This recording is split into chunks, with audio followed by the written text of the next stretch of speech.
running into her. What's she doing this time? Oh, looks like street interviews. Paimon has a funny feeling that we might be in for an interesting time if we go check it out. Shall we?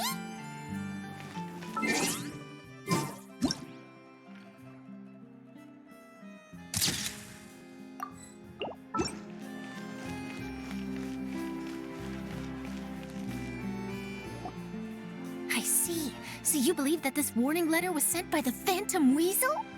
Absolutely. I've said it before and I'll say it again. The Phantom Weasel never acts as you expect. He must have faked his own death 10 years ago using a body double. Now that he's back, I'm sure the guards who worked on his case back in the day are in for a headache, but however this turns out in the end, the one thing it won't be is boring. Couldn't agree more. As a journalist, I'm gonna get a lot of mileage out of this one. Thank you, sir, for your time. Now, whom should I interview next? Huh? Hey! What a coincidence! Fancy meeting you here. Perfect timing. So, the Phantom Weasel's latest warning letter. What are your thoughts? Yeah, this is the first time we're hearing of this one. Could you clue us in? Huh? Oh, sorry. Yes, this case is from a decade ago. I guess you wouldn't know about it. Well, not to worry. You're in good hands because I'm a professional. The story goes like this.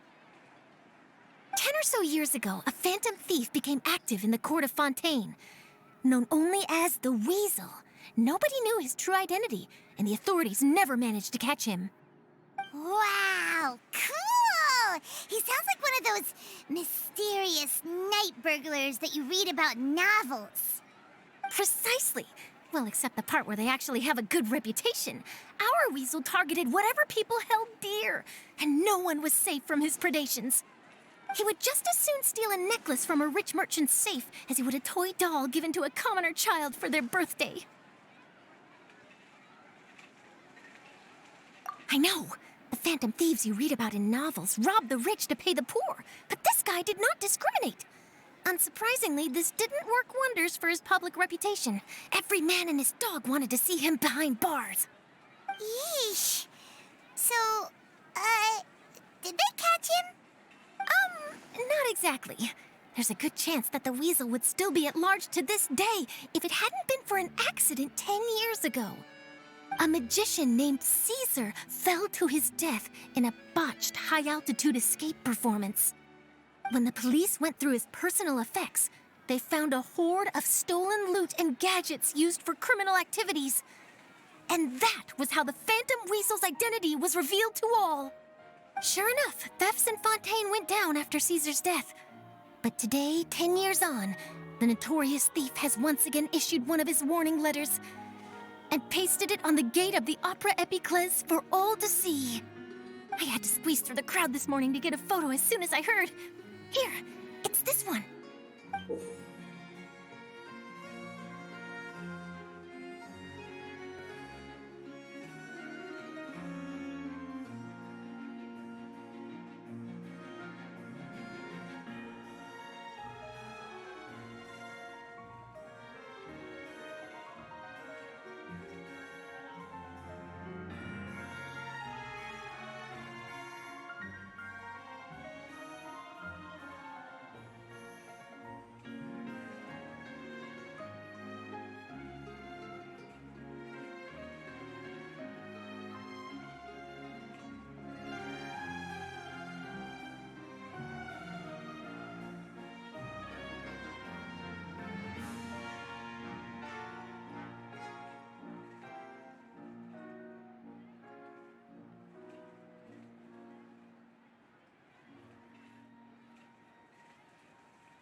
So, this is the warning letter, huh? Let's see what he wrote. 3 days from now, when evening falls, I shall take from you that which you hold most dear at the Opera House, just as you did to me 10 years ago. This is, without a doubt, a clear declaration of criminal intent. After years of laying low, the Phantom Weasel is back with a vengeance. What once seemed like an open and shut case has been blown wide open again. But why has he reemerged now, and what does he want? I sense an epic scoop, and I'm going for it. Uh-oh. If this thief will steal anything that other people value, does that mean even we might be targeted? Really? Oh, let him try. In fact, Paimon's gonna eat all her snacks right now. Let's see what he can do about that. Okay, the people have spoken. It's clear that the public are very concerned about the Phantom Weasel's reappearance. Let's see, I've got a photo of the letter, my interview notes. Yep, that should be enough to form the skeleton of my article. It does feel like something is missing, though. Something exclusive. Who should I interview next? I need someone with a more concrete connection to the weasel. Is that who I think it is? Lyney!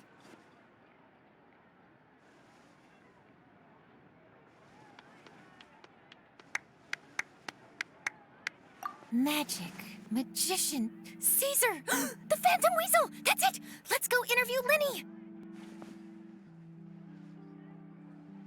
You see, the original Phantom Thief Caesar was a magician too!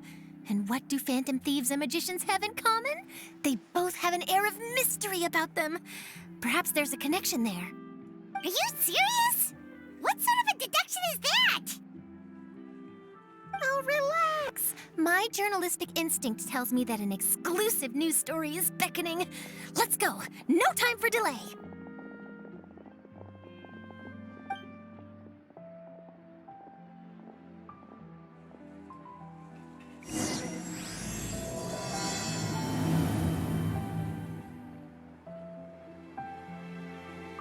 No way! I'm not guessing. Find that balance between flavor. I'll take a guess. Take a guess.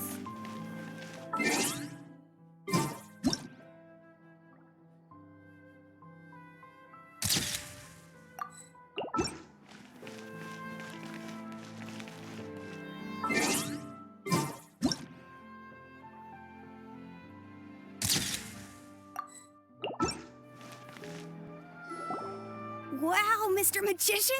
How did you know which card I picked? Oh, it's simple. Come closer and I'll let you in on my secret. Magicians have a special skill called telepathy, which means we can read other people's minds. Really? Then, what am I thinking now? Well, first you need to relax, because I can see that you're clenching your fist in your mind, as if to say, no, I mustn't let him guess it. Aww. And now you're getting a little flustered. You're trying to find a way to empty your mind, to think of nothing at all. But the more you try to hide a secret, the easier it'll come out. You snuck out from home today, didn't you? You told your family a little lie so you could come out and play. Now, that's not a good habit. You can tell? Oh boy, you really can read my mind. Of course. Oh, and that's the end of my performance. You should really be heading home. Remember to apologize to your family, all right? They must be worried about you. All right, got it. Bye, Mr. Magician.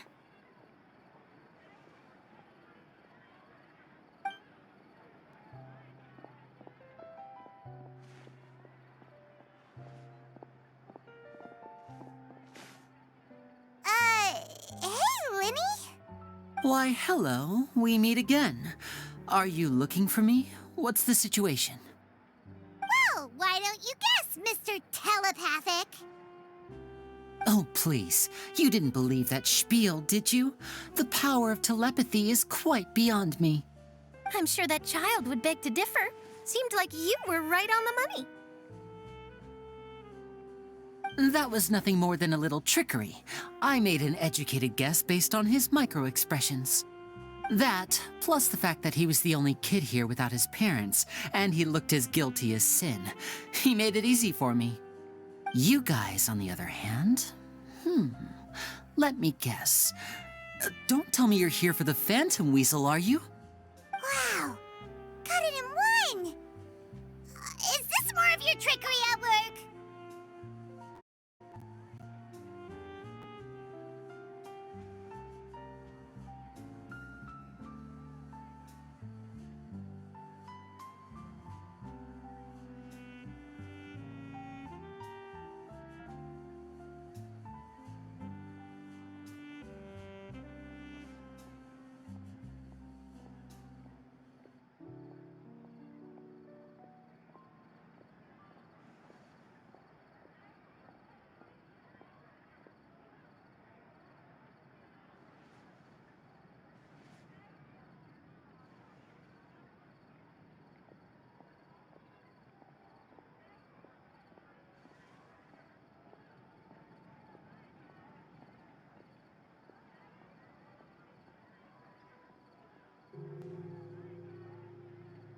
Wait, really?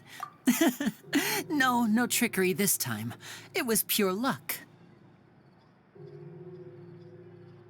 His warning letter's been the talk of the town, so I figured that maybe you were asking around about that.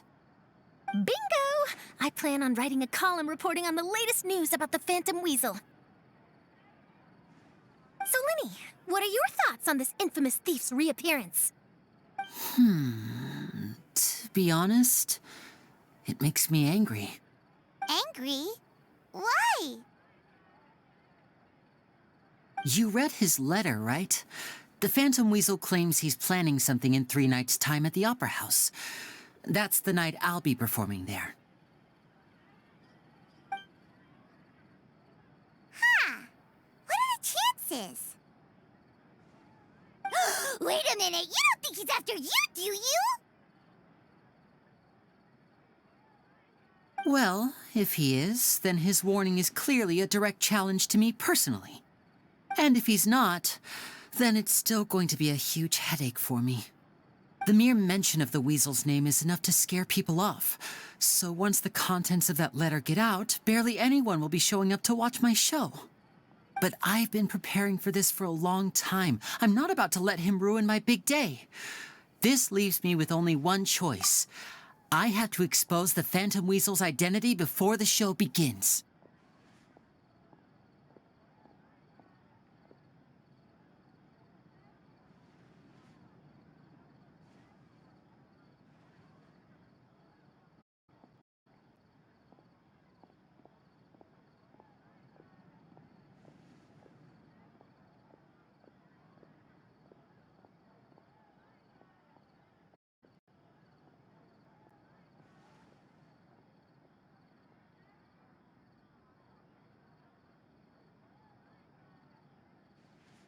Really? So what you're saying is, we might get to see a live duel between a famous magician and an infamous thief? Wow, this has exclusive written all over it. To be honest, I'm not sure if I'll emerge the victor. The Phantom Weasel is a notorious crook, infamous for his inscrutable methods.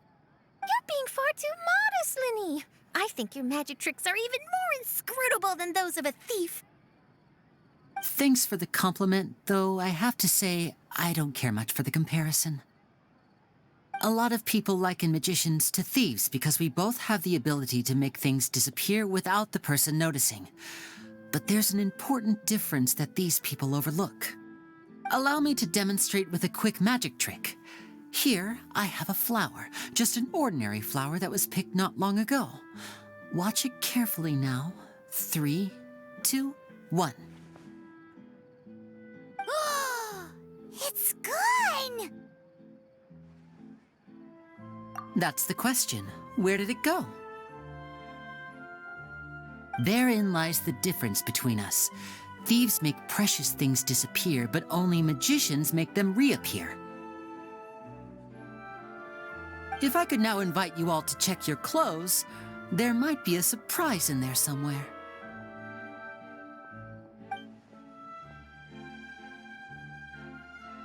A surprise?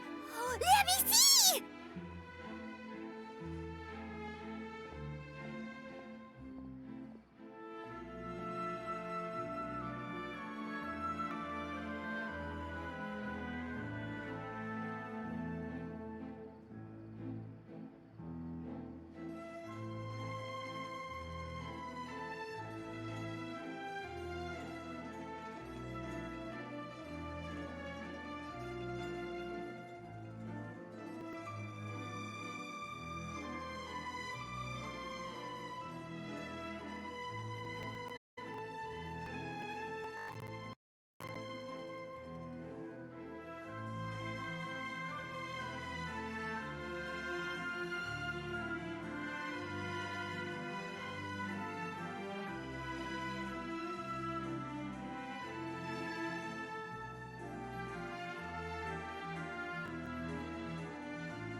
It's right there! But how? You haven't moved this whole time!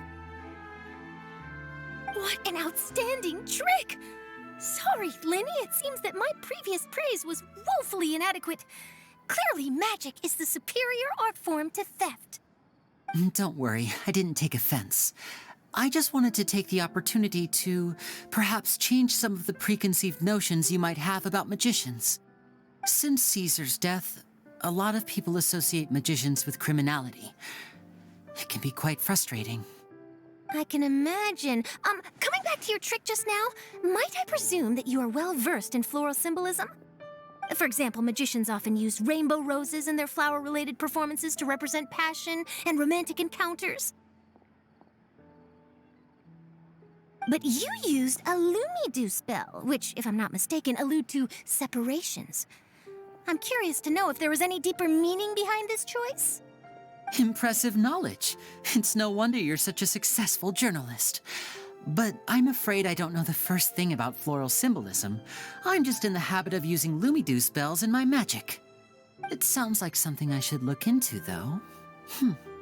I'll buy myself a copy of Fontaine's Floral Language Facts when I have some time, but it'll have to wait until this phantom weasel business is behind us.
Noted.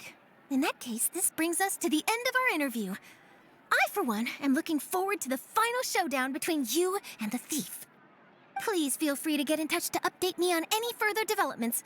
Otherwise, I will of course see you at your show in 3 days' time, but let's hope the Phantom Weasel is caught by then. If there's nothing else, I'll be off. You've given me lots to work with here, and I've got no time to lose if I want to write that exclusive piece. I'll see you all later.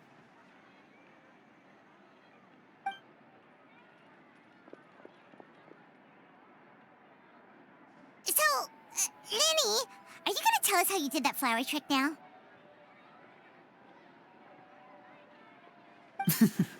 I'm afraid that's my little secret. Aww. Well, magicians are entitled to their secrets. But Paimon's really itching to know how it's done. You feel it too, right? So itchy. Not so itchy then, huh? Well, since you're so concerned, how would you like to serve as my temporary magician's assistants and help me investigate? Magician's assistants? Oh, that sounds fun! Assistants are technically magicians too! Also, it'll bring us one step closer to figuring out how that darn trick is done! Shall we go for it? The first thing we need to look into is who Caesar really was. If he truly was the Phantom Weasel, that means that the Weasel is dead, and whoever wrote this warning letter is just a copycat criminal. But if he wasn't the Weasel? Well, that'll make things more interesting. It would mean that the Weasel lives, and he's been laying low all this time in some corner of Fontaine. And if we're investigating Caesar, his fiancée Gemma is a good place to start. Word is that she visits the cemetery often, so I asked Lynette to wait for her there. We should make a move. Let's go and rendezvous with Lynette.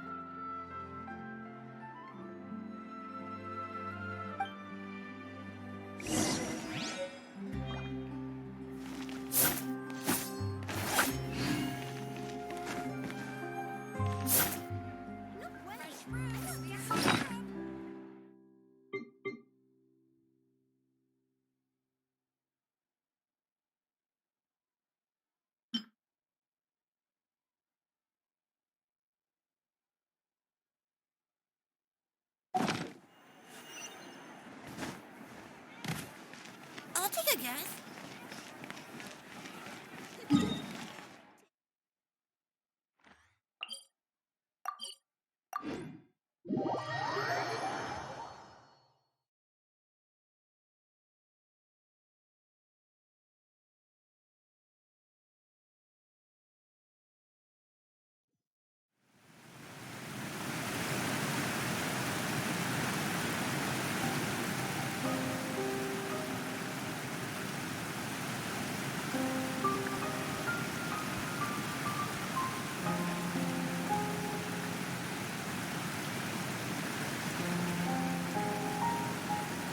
Tea parties are a must for the well-mannered. If you'd like to learn the proper etiquette, I'd be happy to teach you.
too popular can be such a hassle. Who knew the people would adore me so much?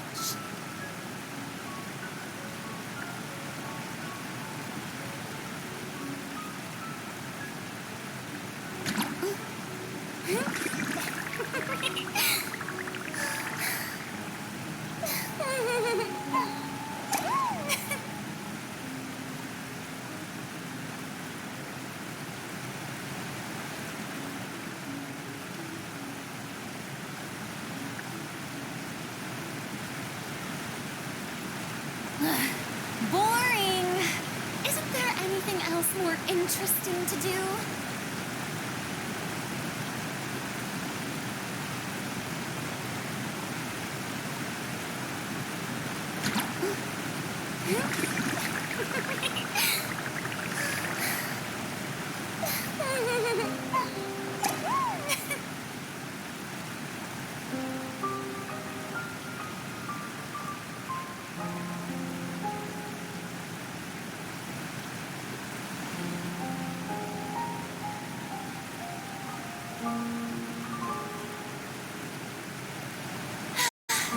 Being too popular can be such a hassle.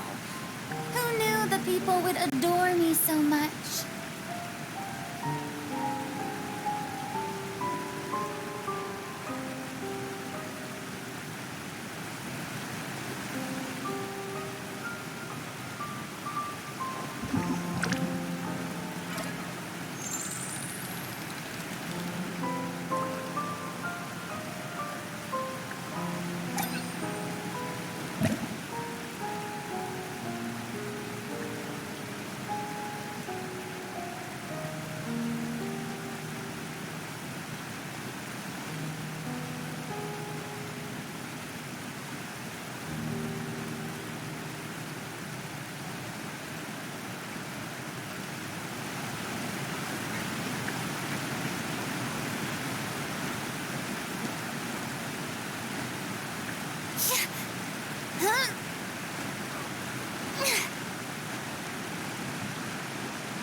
You took your time. Sorry, I bumped into the Traveler and Charlotte en route, and we ended up chatting for a while. It's been a while, Lynette. We're working as Lyney's temporary assistants in the investigation of the Phantom Weasel. Thank you. It's good to have you helping. So, what's the situation? Have you seen Gemma? Nope. I've been here a while, and she still hasn't shown up. How bizarre. Maybe it was bad intel. Well, we won't get anywhere by standing around waiting. Traveler, Paimon, let's go ask around.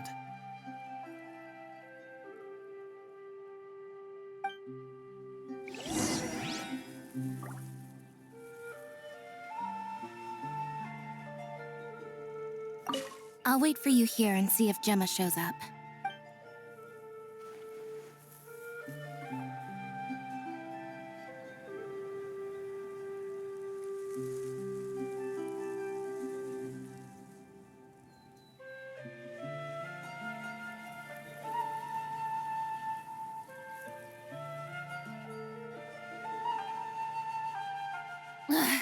Boring!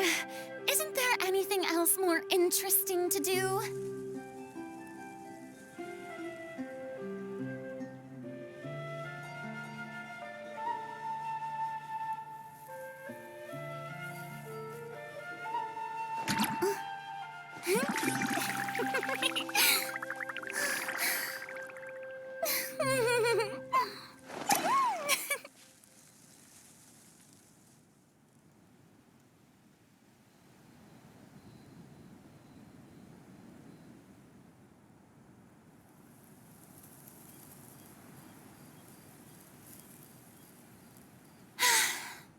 Being too popular can be such a hassle. Who knew the people would adore me so much?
Tea parties are a must for the well-mannered. If you'd like to learn the proper etiquette, I'd be happy to teach you.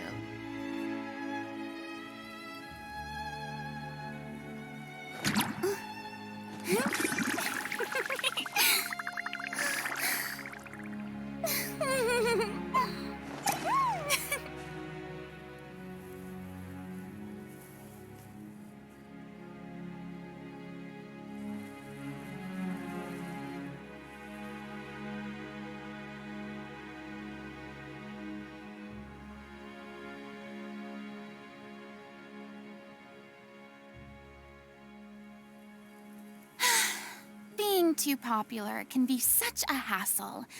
Who knew the people would adore me so much?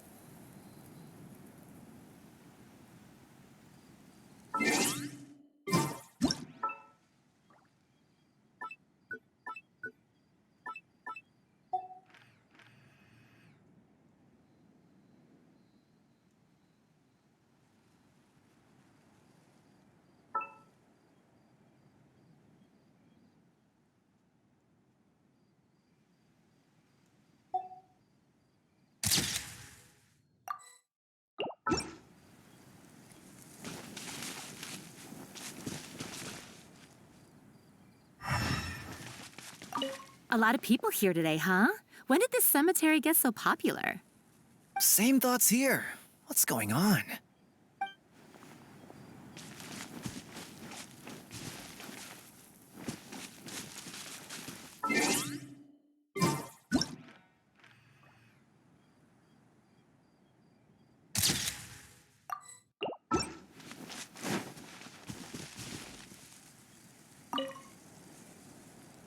Excuse me, good sir. Do you by any chance know a Gemma? Gemma? You mean Caesar's fiance? Sure I do. What's this about? I'm just trying to get a hold of her because I need her help with something. I heard she comes here a lot.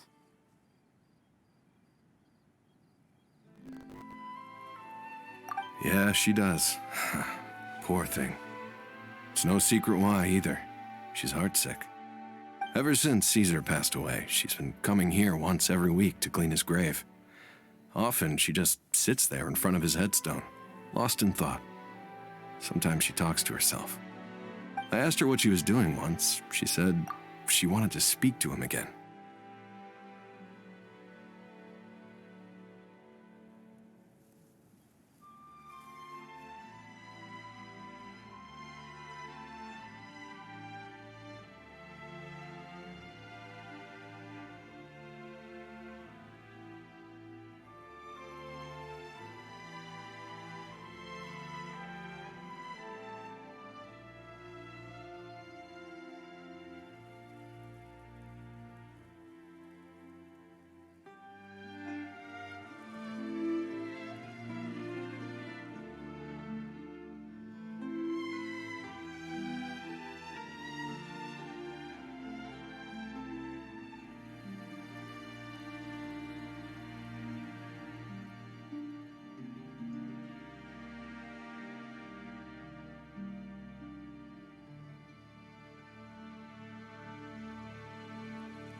She knows he's gone and can't hear her from the grave, but she just likes to spend time there, telling her fiancé all about how her life is going.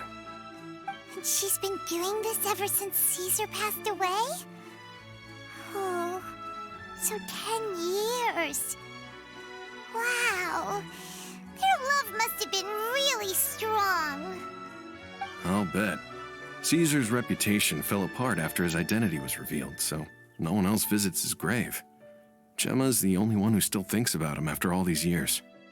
I don't know if the mind lives on in the waters after death, but if it does, I'm sure Caesar must be grateful to have someone who remembers him fondly. If I'm honest, I think this is all so unfair to poor Gemma. Her fiancé was a low-life crook. He doesn't deserve someone like her.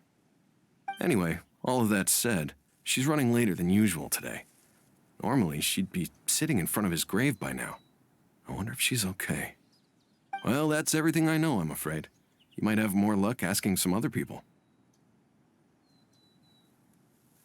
All right, well, thanks for sharing all of this with us. We'll keep asking around. You're welcome. I just hope she'll be able to move on one day.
A lot of people find cemeteries bleak and oppressive, but not me. I find the silence gives me a sense of peace, and something about being in the presence of the dead and buried sort of puts all of life's woes in perspective.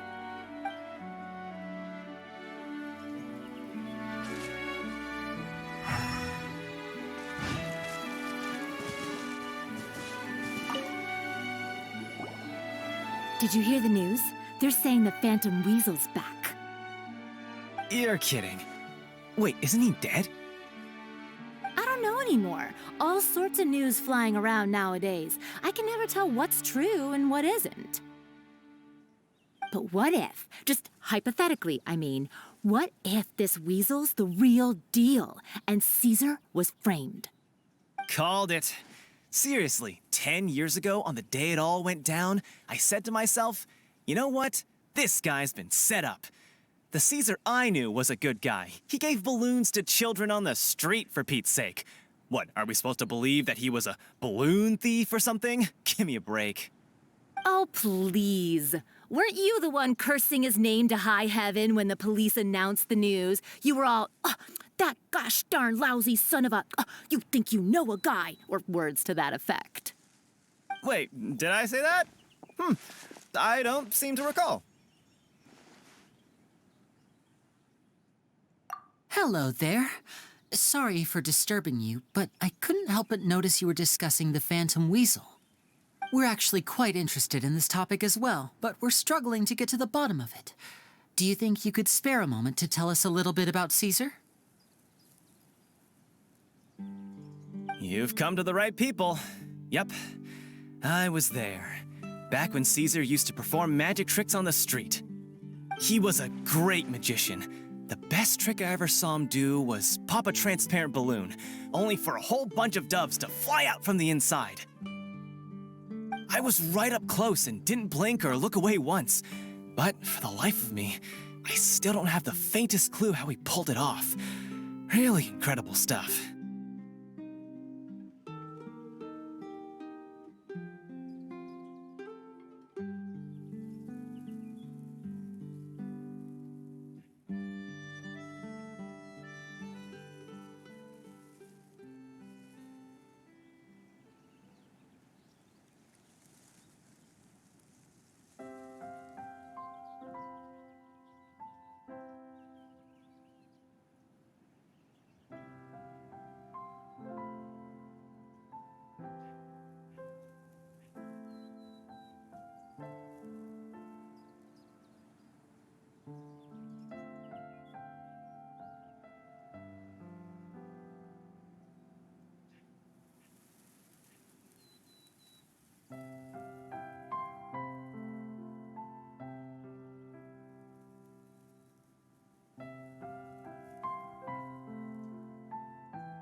I saw him perform too.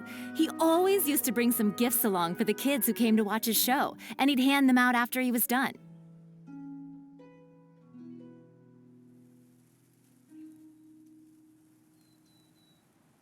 Sometimes he even got the kids to write their wishes down, and then he'd make the items on the wish list appear in his next show.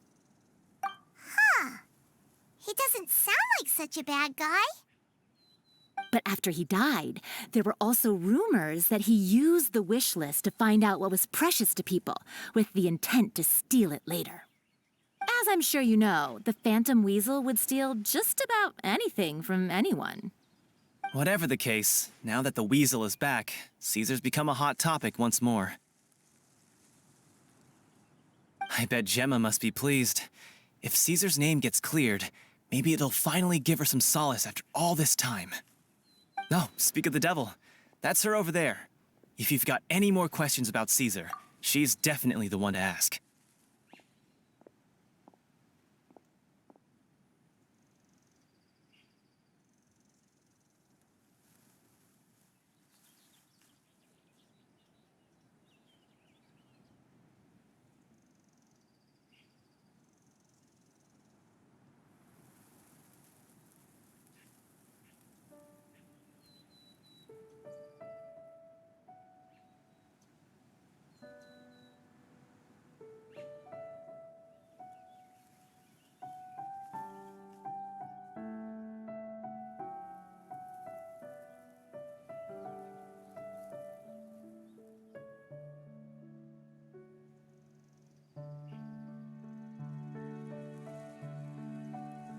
So that's Gemma. Is it just Paimon, or does it look like something's wrong? Wait, it looks like she's injured. Come on, let's see if she's okay.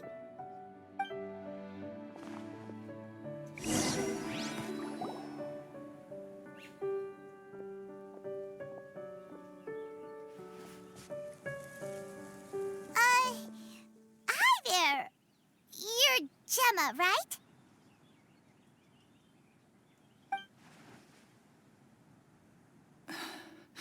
Who's asking? Don't be afraid. We mean no harm. It looks like you're injured. How bad is it? Thanks for your concern, but you didn't answer my question. Who are you, and what do you want with me? My name is Lyney, and this is my sister Lynette. My name's Paimon, and this here's the Traveler. We're investigating the Phantom Weasel. The Weasel posted a warning letter this morning. If he still lives, that means that Caesar was falsely accused. You knew Caesar better than anyone else. So if you're willing, we'd love to hear what you think about all this. I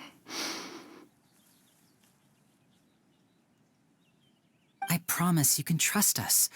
We won't hurt you. In fact, we'll do all we can to keep you safe.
I never believed that he was the weasel.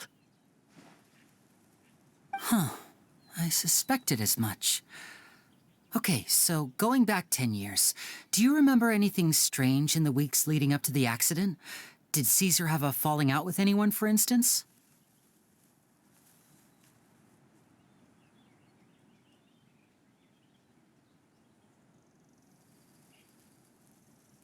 No, not that I know of. Got it. All right, sorry for disturbing you. If you don't have any more questions, please leave. I want to be alone with him.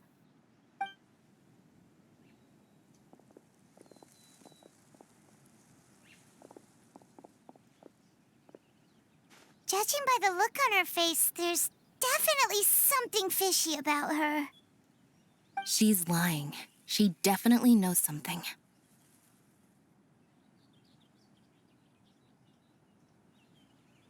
That's fair. We're just a bunch of strangers who showed up and started questioning her about things that happened a whole decade ago.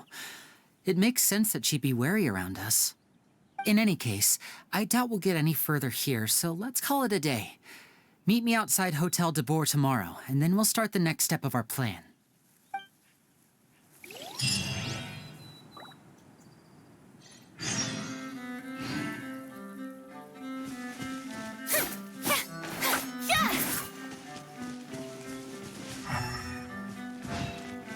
Shower me with praise! A lot of people find cemeteries bleak and oppressive, but not me. I find the silence gives me a sense of peace, and something about being in the presence of the dead and buried sort of puts all of life's woes in perspective.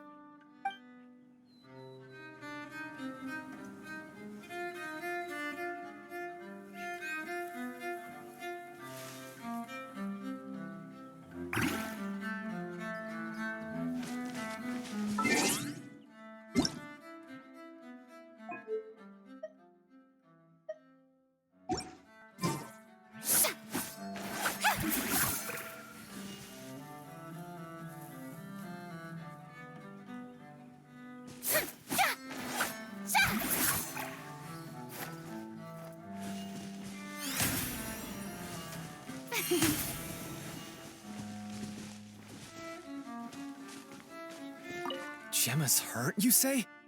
Now that you mention it, I did see her getting into a heated argument a while back. Maybe someone who hates Caesar was taking it out on her. People can be unbelievable sometimes.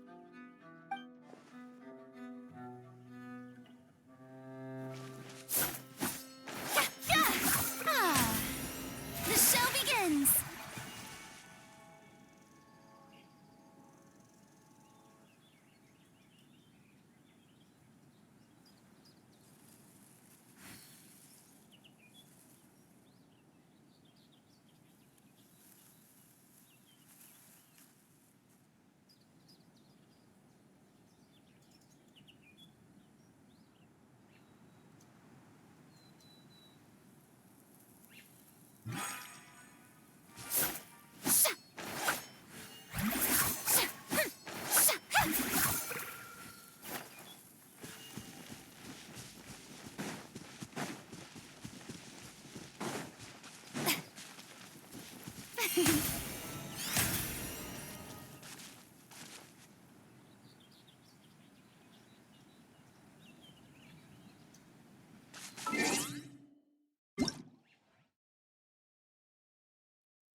over here.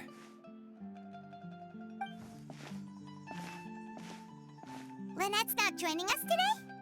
I've had her follow Gemma and see if we can make any inroads with her. They should be at a cafe right now. Still, I don't think that Gemma's likely to open up to us. So, we need a contingency plan. Today, we'll be looking into a guy named Lorenzo, Caesar's former pupil and assistant. When Caesar passed away, all the stolen goods discovered in his home were confiscated and returned to their rightful owners. But Lorenzo was the only one privy to all his magic secrets, and he inherited his craft. Before long, Lorenzo was the next big magician in town, his fame surpassing even that of his master, and it made him very wealthy. He's since left the magic scene, though, and these days, he's a wealthy businessman with his fingers in a lot of different pies. I had to pull a lot of strings, but I managed to get him to agree to a couple of drinks with me.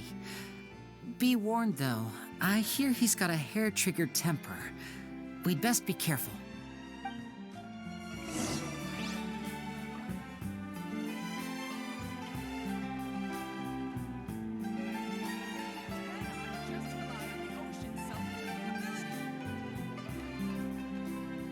Tea parties are a must for the well-mannered. If you'd like to learn the proper etiquette, I'd be happy to teach you.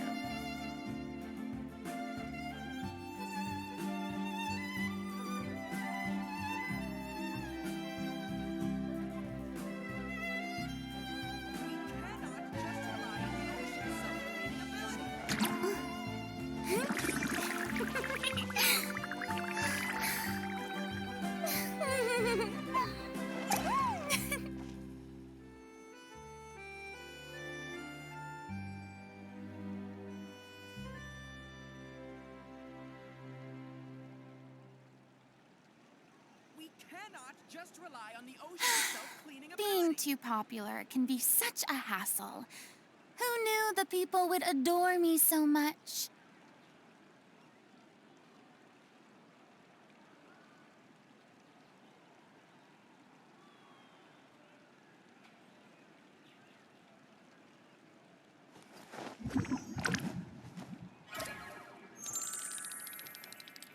We cannot just rely on the ocean's self-cleaning ability.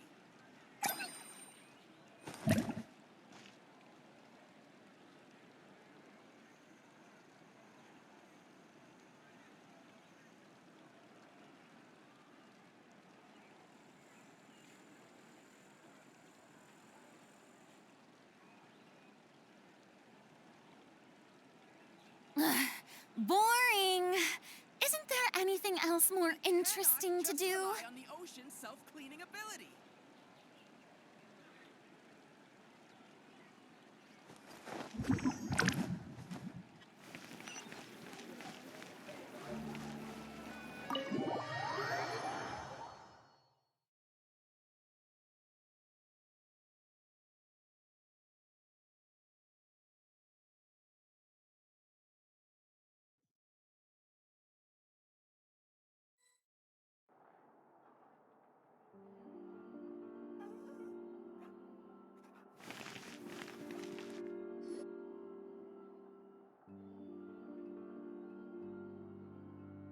You neglected to mention that you were bringing 2 other people with you. My apologies. These 2 are my assistants. When they heard that I was meeting with the former magic maestro himself, they begged and pleaded with me to bring them along. And if it's no trouble, a couple of autographs would really make their day. Oh, forget the pleasantries, just sit.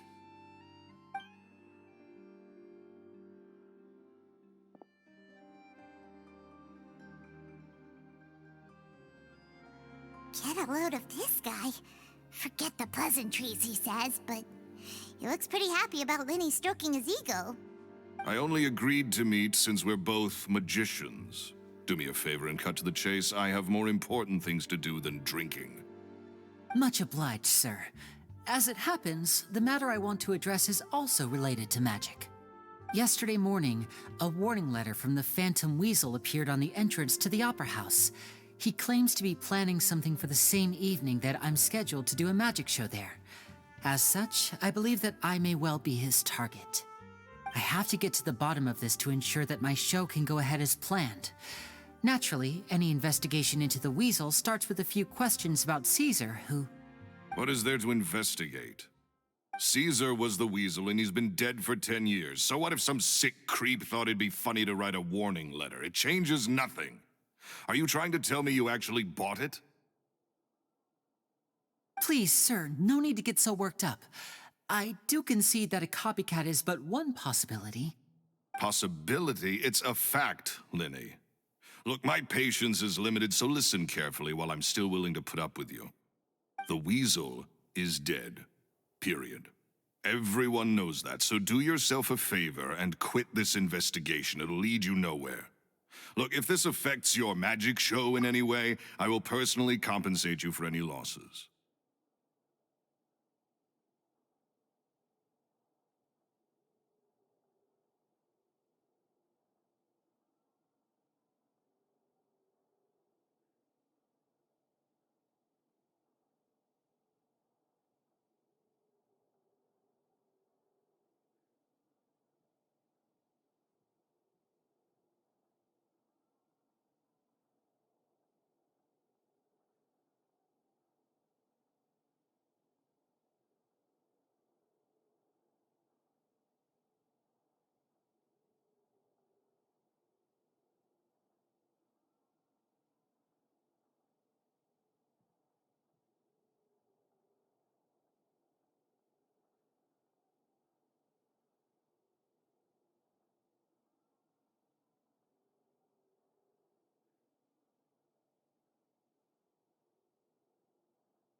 Oh, sir, I'm honored, really.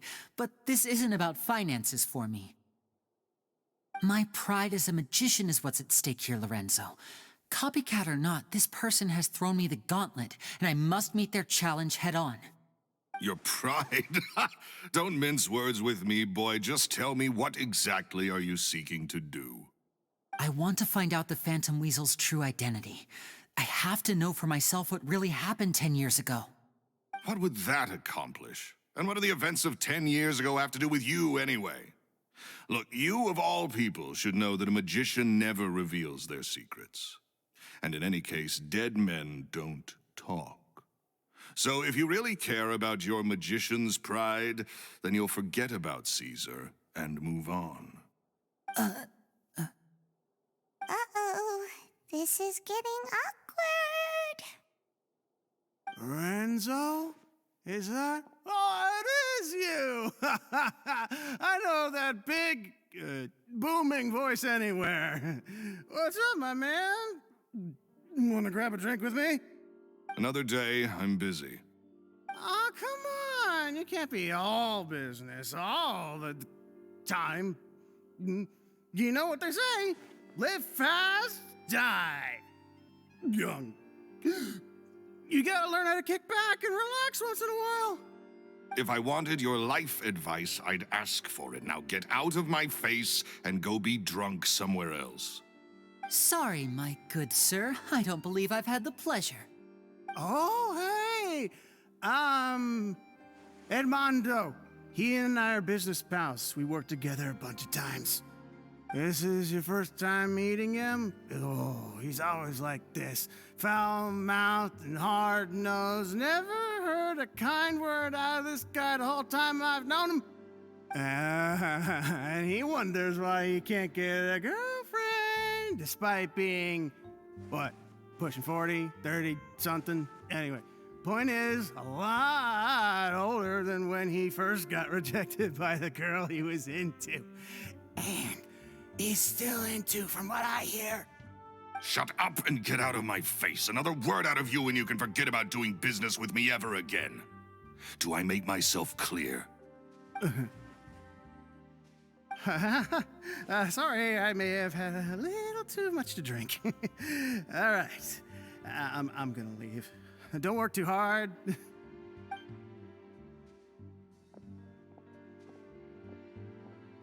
I think it's high time I made a move as well.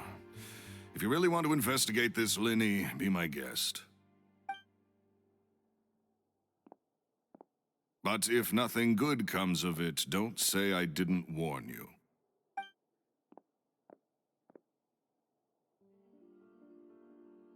Well, that fell to pieces in a rather spectacular fashion.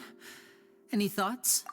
Totally. And what was all that about compensating you for your losses? Why would someone you just met make an offer like that? He's gotta be hiding something. And not like Gemma. She was a little suspicious, but this guy's definitely covering something up. I think so too. We need to look into Lorenzo more closely. That guy Edmondo seems to know a thing or two about him.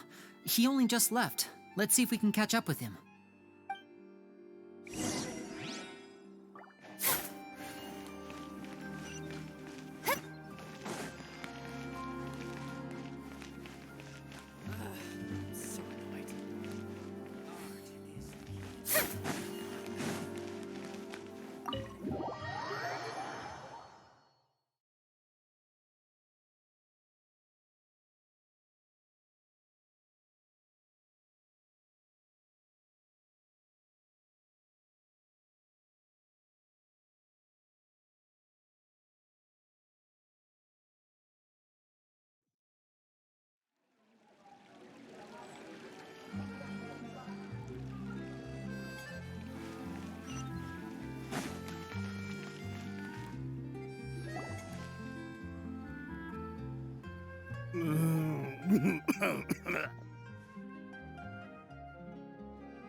You okay there?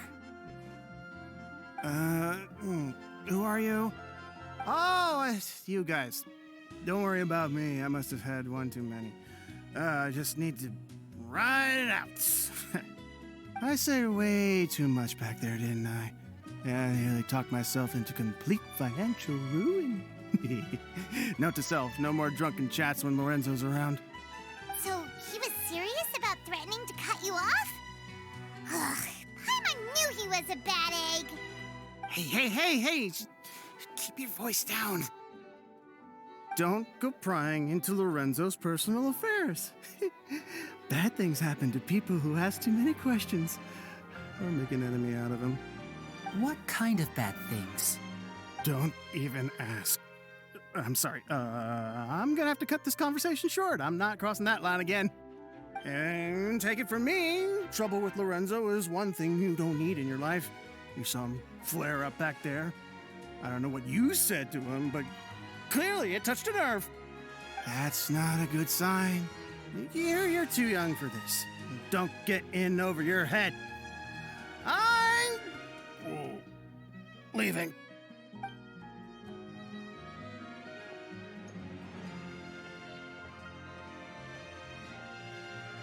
And there he goes. What do we do now, Lyney? Shh! I think we're being watched. Someone was listening in to our whole conversation. Don't say anything and don't look back. Any altercation in the city will attract the guards. We'd better take this elsewhere.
You followed us a long way.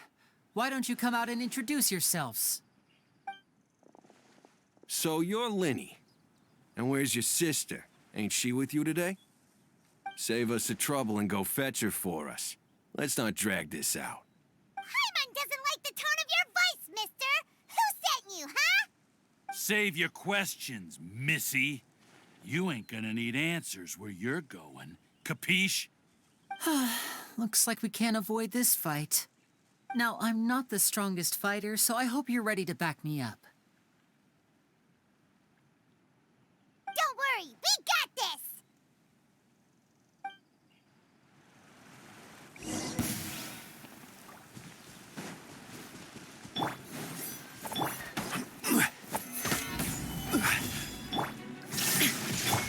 Everyone hold hands!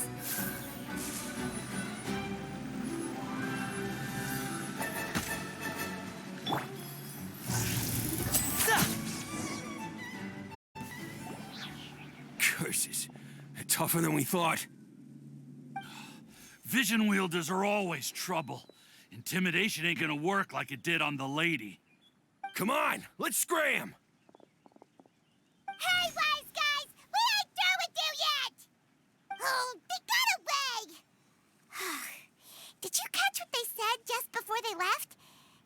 about intimidating someone else. Sounds like they just wanted to rough us up as a scare tactic, and they've already done it to someone else, but who? You're right. She was injured when we saw her yesterday, and she acted like she had something to hide. Maybe she was too scared to tell us the truth because those guys had threatened her. Well, if that's the case, she should be more willing to open up to us once she learns that those thugs won't be bothering her anymore. Let's head back to the cafe and see if we can get any information from her.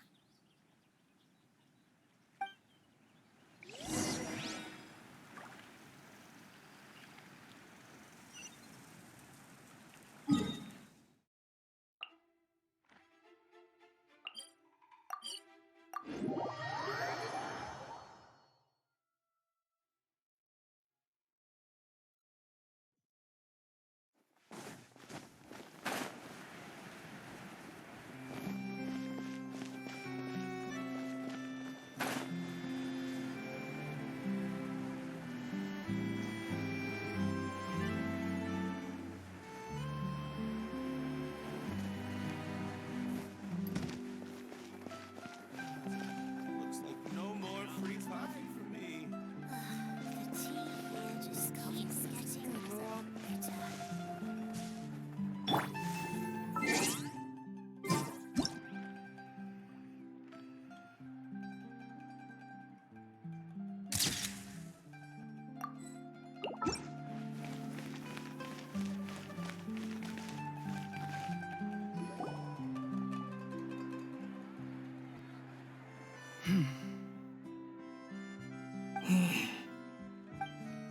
Gemma? You again. What is it this time? We just ran into the men who've been threatening you, and we gave them a taste of their own medicine.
So, you can relax now. We're here to protect you. What? Why? I didn't tell you anything. Why would they come after you? Sounds like they're no strangers to you. That's putting it mildly. I know them all too well, and I hate them with every fiber of my being. It's been 10 long years, and still every time I try to look into Caesar's death, they show up and warn me not to do anything stupid. How do I know I can trust you? Do you really think you can get to the bottom of it all? And why are you doing this? I'm afraid I can't reveal all the details just yet, but I can promise you this. I will expose the Phantom Weasel's true identity. Because you see, this is a personal matter of the utmost importance. I give you my word. Trust me. Okay. How can I help you? I've heard that Caesar used to have a magic workshop where he kept a lot of his personal effects. If possible, I'd like to take a look at them.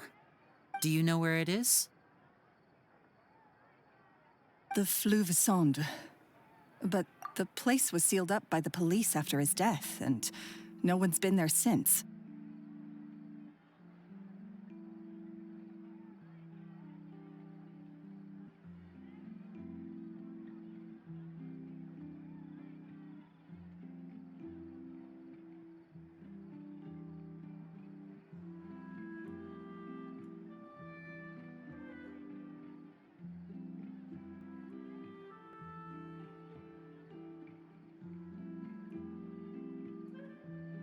I also know that the Fleuve Sonde is dangerous territory. Lots of hostile groups lurking around. If you're serious about going there, please be careful. Understood. Lynette, you stay here and take care of Gemma. Don't let her come to harm. Got it. But if I'm staying here, I'm ordering dessert. I mean, bon appetit. But stay sharp, too. They're likely to come for you while I'm away. Okay. All right. Power saving mode off. I'll start taking this more seriously now.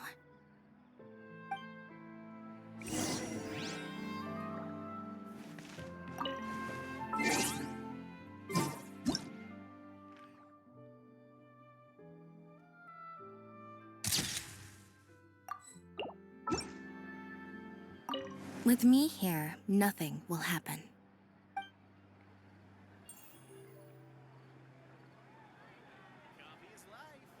With me here... Looks like Whatever you do, please be careful. If anything happens to you because you're investigating Caesar, I'll never be able to forgive myself.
If Gemma gave us the right location, then the workshop should be right nearby. Huh. Looks like these boxes are blocking the entrance. Let's shift them away first.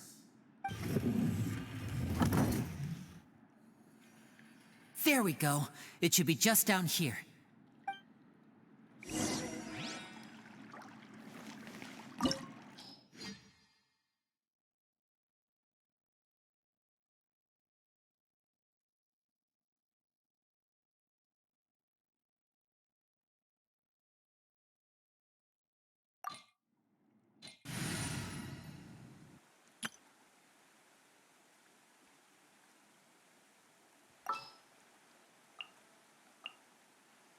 I knew you'd miss me.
This was Caesar's workshop. Nothing suspicious here, just normal magic props. Let's head in further.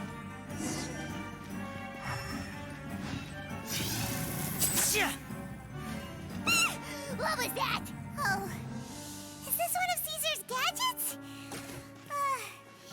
Guess we must have triggered some sort of device.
Solidify!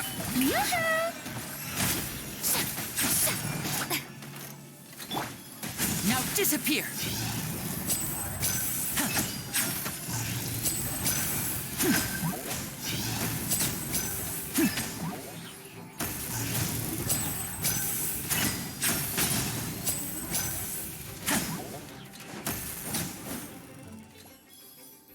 Whoa. Look. The doll in the box is glowing.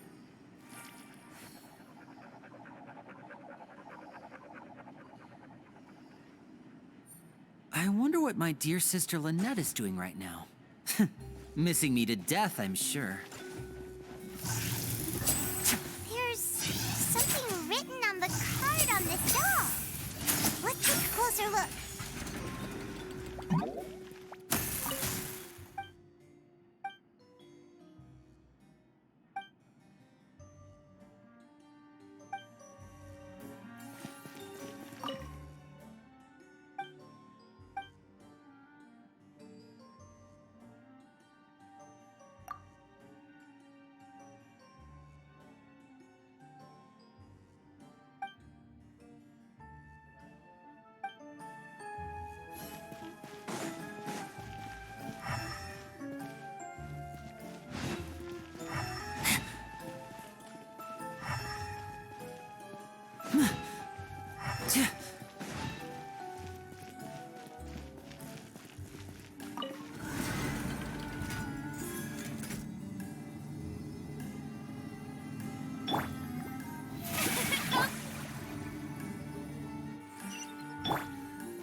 Looks like we've reached the end of this route. Shall we try a different one?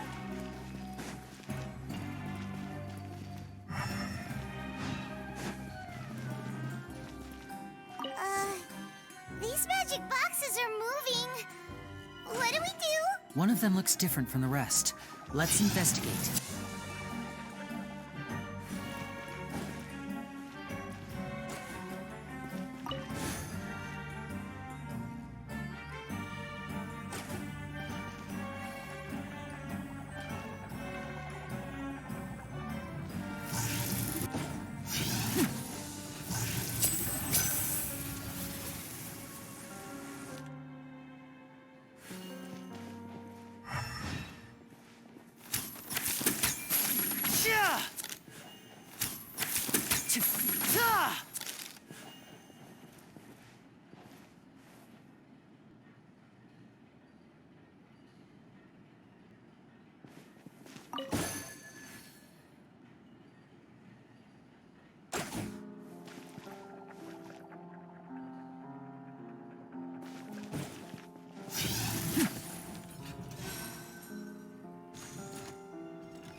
That's weird. Have we reached the end already? There's nothing here. Maybe this was a wasted trip.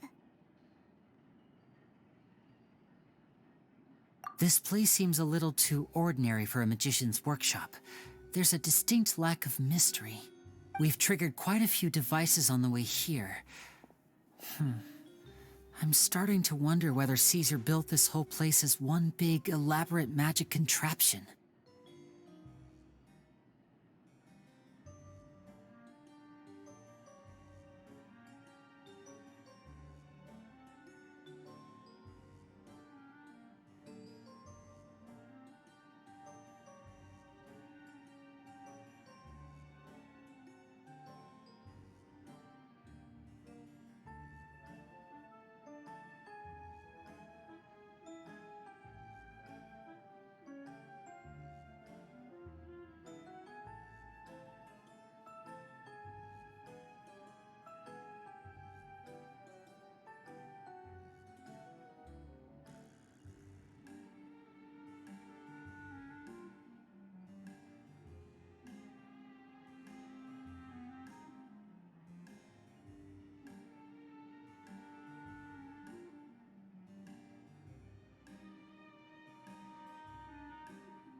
If so, then there must be more to this place than meets the eye.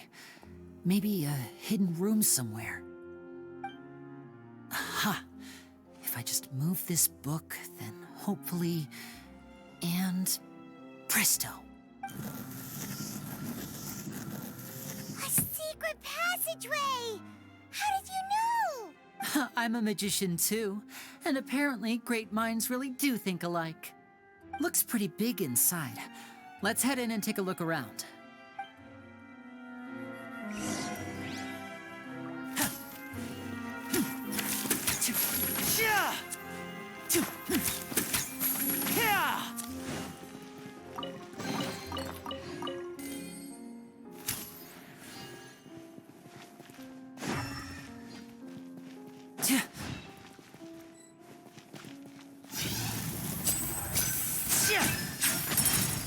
Step right up.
The show begins!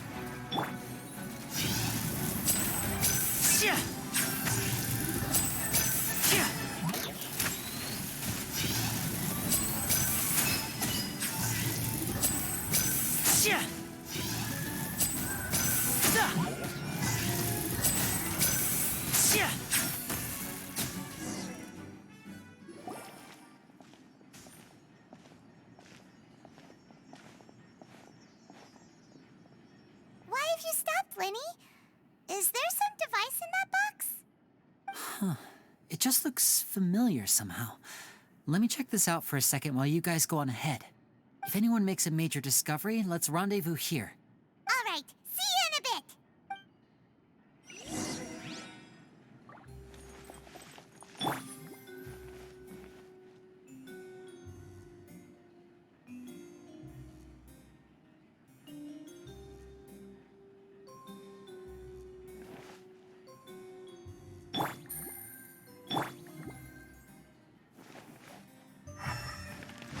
The placement of this device inside.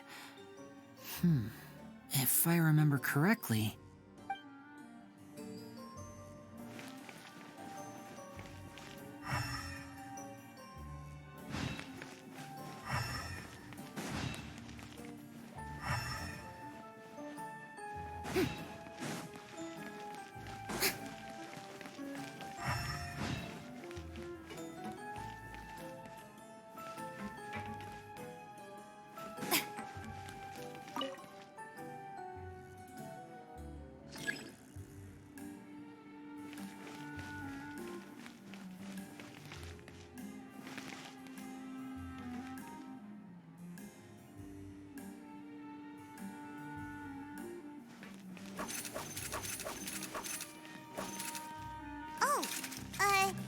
Seems like we can't step on the same tile twice. Guess we've got to finish it in one run, huh?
Osmanthus wine tastes the same as I remember. But where are those who share the memory?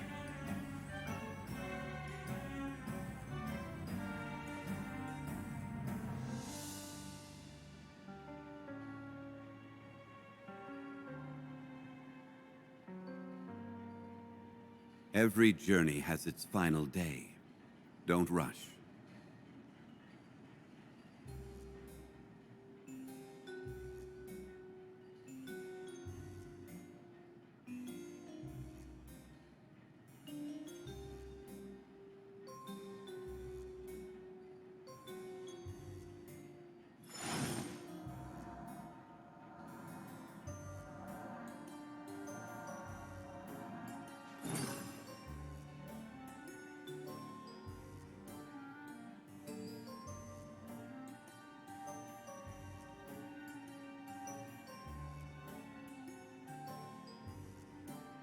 Osmanthus wine tastes the same as I remember.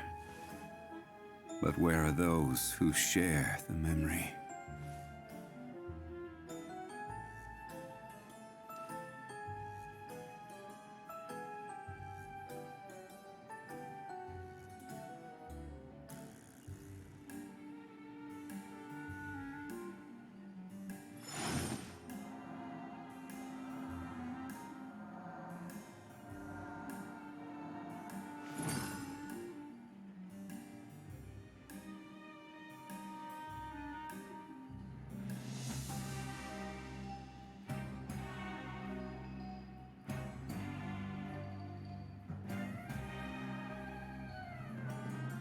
Boats are made for transferring commodities back and forth. And those that come across Liyue tend to stay a while. So it is where many things come to settle.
Principles of magic.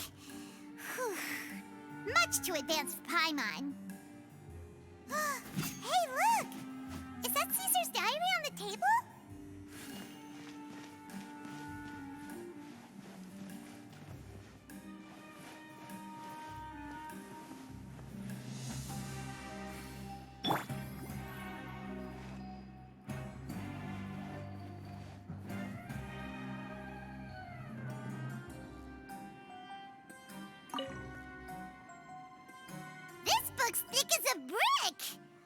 Let's take a peek inside it, shall we?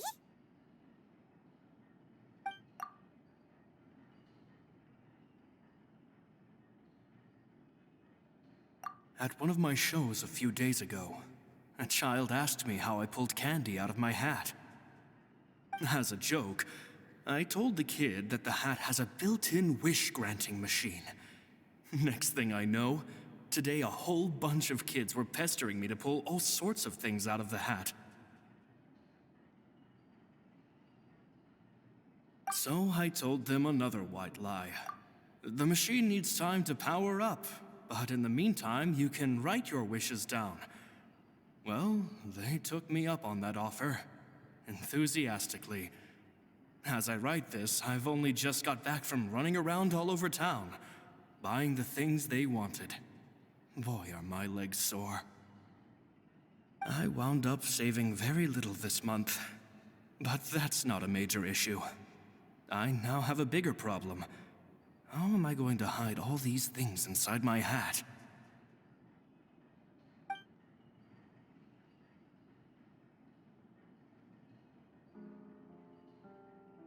Two children came to talk to me after today's show. I don't know why they were out on their own. They looked much too young to be unsupervised. I do hope they got home safely.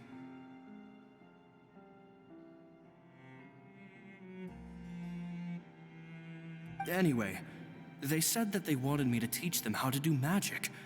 It's not uncommon for children to ask this, of course, but I've never seen any of them as serious about it as these two.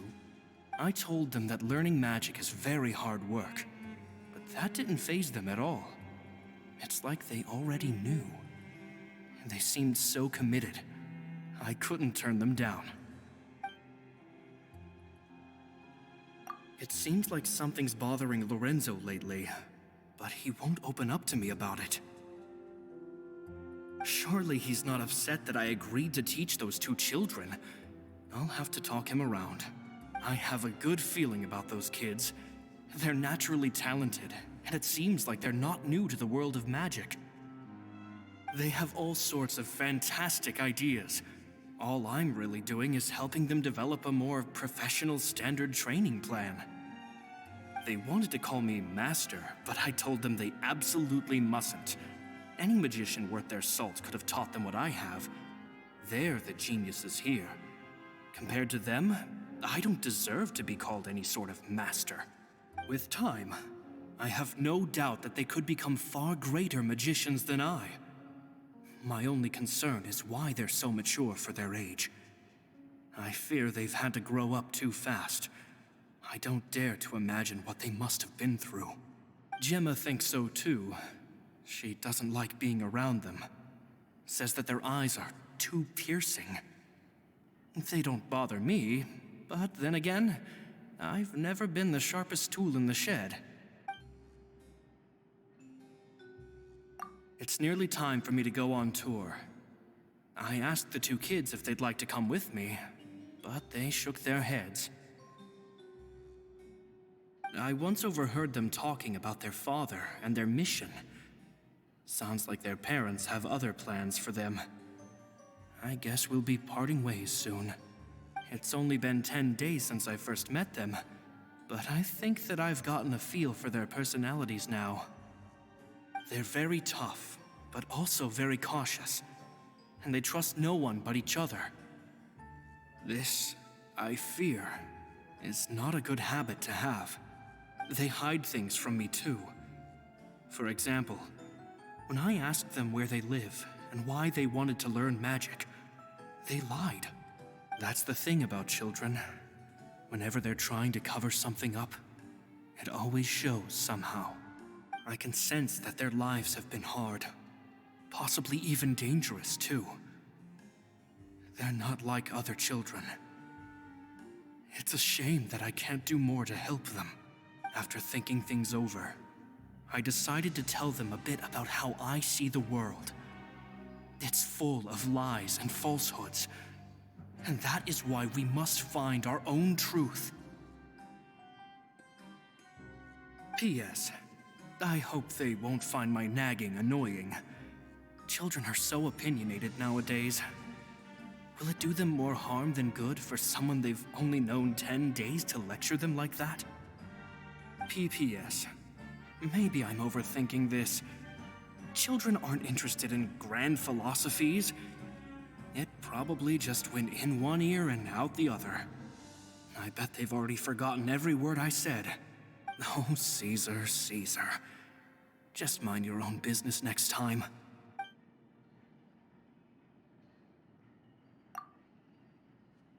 Two magic geniuses with a father and a mission, huh? Sounds a lot like he was writing about Lyney and Lynette, don't you think? So did they meet Caesar when they were kids? Let's go ask Lyney!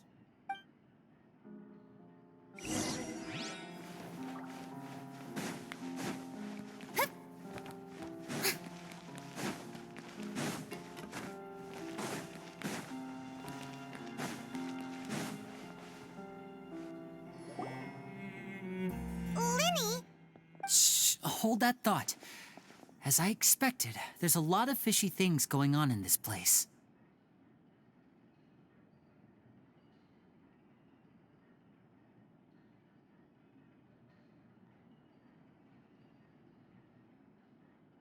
Fishy? Uh-oh, what have you found? All in good time. Before we go over our new leads, I want to tell you how a high-altitude escape is performed. First, the magician slots themselves into a magic box in full view of the audience. The box is then suspended high in the air, and a short while later, the base automatically opens.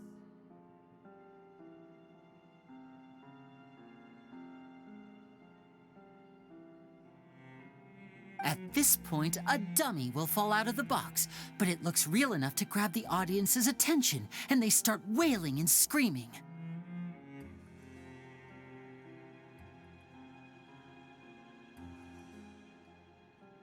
Meanwhile, the real magician, who has by now blended into the crowd, waits for a good moment to make their appearance and put on a hysterical performance.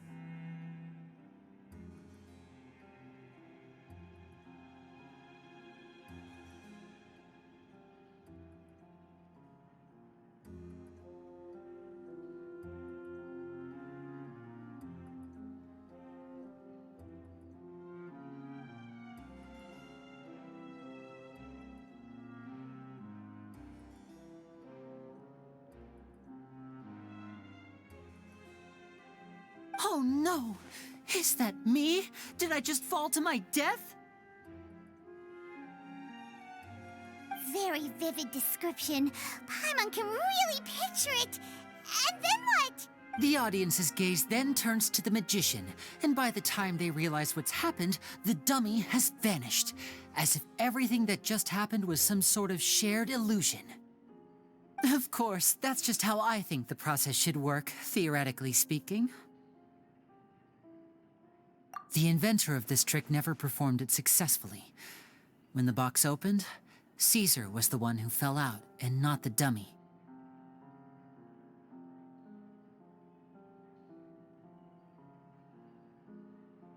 He fell right to the ground from the highest point of the opera house. No one could hope to survive that fall, not without a vision at least. And no one else has ever attempted this trick since. My understanding of how it works is just based on what I could gather from his notes and the relevant gadgets here in his workshop. So Caesar's famous high-altitude escape has never been done, huh? Paimon was about to say how cool it would have been to see it in person, but if it's that dangerous, it's probably for the best that no one else tries to do it. Wait a second. So if a dummy's supposed to drop out of the box, then where does the real magician go? How does he get out? Glad you asked. That brings us to the secret of said box. This box right here is the one that Caesar constructed himself to use in the performance, and it's not as simple as it looks. Inside, there's a device that only the magician himself would know about. Once the magician's inside and the box is lifted up into the air, the audience's view of the box is fixed at a certain angle. From where they're standing, they have a clear view of the front, sides, and bottom, but the back and the top are now no longer visible. At this point, the magician presses a button inside the box, opening a secret door out of view. He then escapes through this trapdoor onto the opera house roof, waits for the dummy to fall and distract the audience, and quietly returns to ground level. That's way simpler than Paimon imagined. Even Paimon could probably do it. Well, there's a little more to it than that, of course. The hardest part of this trick is controlling the audience's mood and reactions. That takes an exceptional degree of showmanship. There's the falling dummy, the miraculous reappearance, the pompous performing. Maybe the magician would even have themselves tied up before it begins to strengthen the impression that there's no escape. Many days and nights of careful research and painstaking practice would have gone into this, all culminating in a performance just a few minutes long, but one that still manages to transform the shock and grief of a tragic accident to the joy and laughter of a mesmerizing magic trick.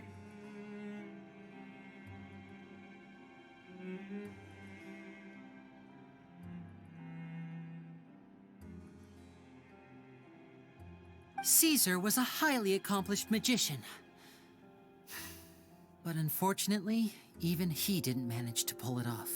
So, how did it go so wrong? You said you found some fishy stuff here. Have you figured out what really happened? I can make a pretty good guess. I looked into the case files. The magic box Caesar was using at the time of his death had the secret button I mentioned positioned on the right-hand side.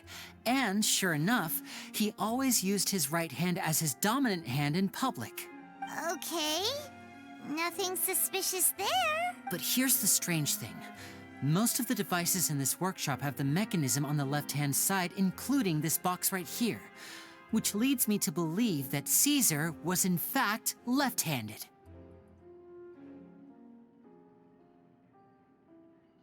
Because a magician can't afford to have their most basic habits stand out too much. People naturally focus their attention on the most important details of the task or situation at hand. But a magician needs to be able to redirect an audience's attention at will so as to avoid arousing their suspicion. The essence of magic is getting people to believe a lie. If even the truth raises eyebrows, the falsehoods become all the more difficult to mask. And so, Caesar trained himself to use his right hand to align with his audience's expectations. Great magic always requires sacrifices. But in his most stressful and nerve-wracking moments, and when no one was watching, reflex would kick in and he'd use his left hand. That's why he set his gadgets with the mechanism on his left. Exactly. I think that's likely what happened. Caesar would have been under a lot of time pressure during the escape. He'd have had mere seconds to open the hidden compartment, retrieve the dummy, then open the secret door and make a swift escape. But I'm sure he was confident. He would have rehearsed countless times to the point where it was second nature. He'd barely need to think about what he was doing because muscle memory would guide him through. So he opened the compartment, took out the dummy, checked everything was in order, and then went to leave. With his left hand, he reached for the button, and suddenly, his heart skipped a beat. It wasn't there. Much like when you reach for your keys but find your pocket empty, his mind needed a moment to process what was going on.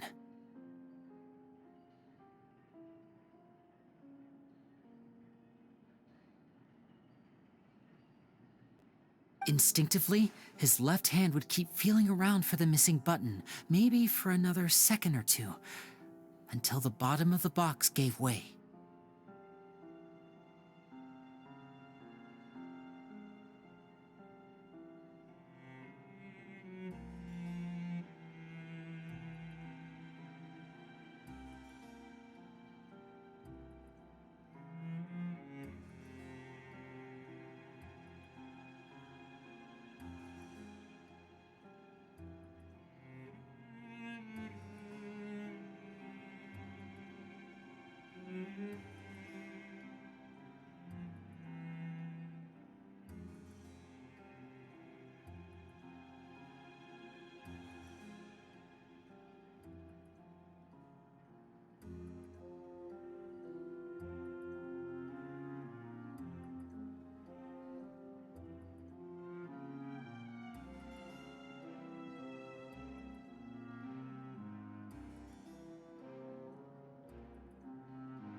With the stakes being as high as they were, just a 2-second delay cost him everything. The authorities would find nothing suspicious and conclude that his death was due to his own error. When in reality, someone switched the boxes, and they did it to murder him. But how would they be able to make the switch without being noticed? That would be difficult to pull off, no?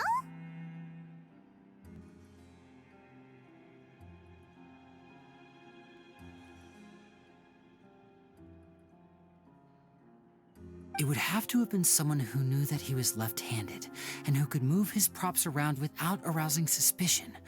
Someone who was always by his side. Isn't that right, Lorenzo?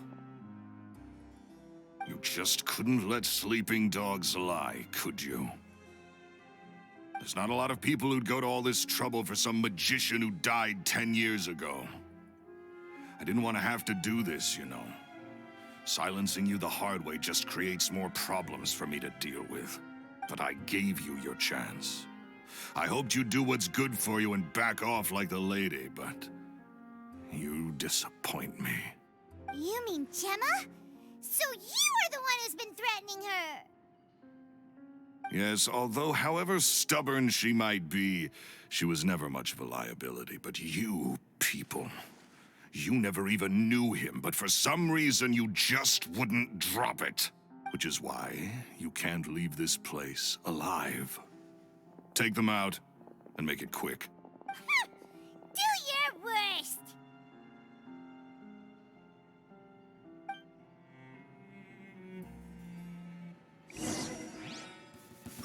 Fire hazard!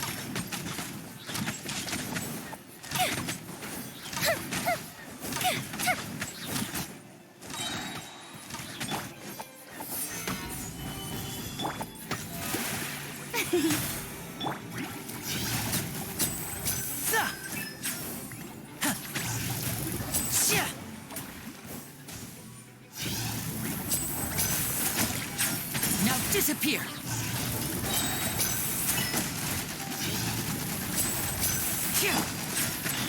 Stabilize! Fuse is lit!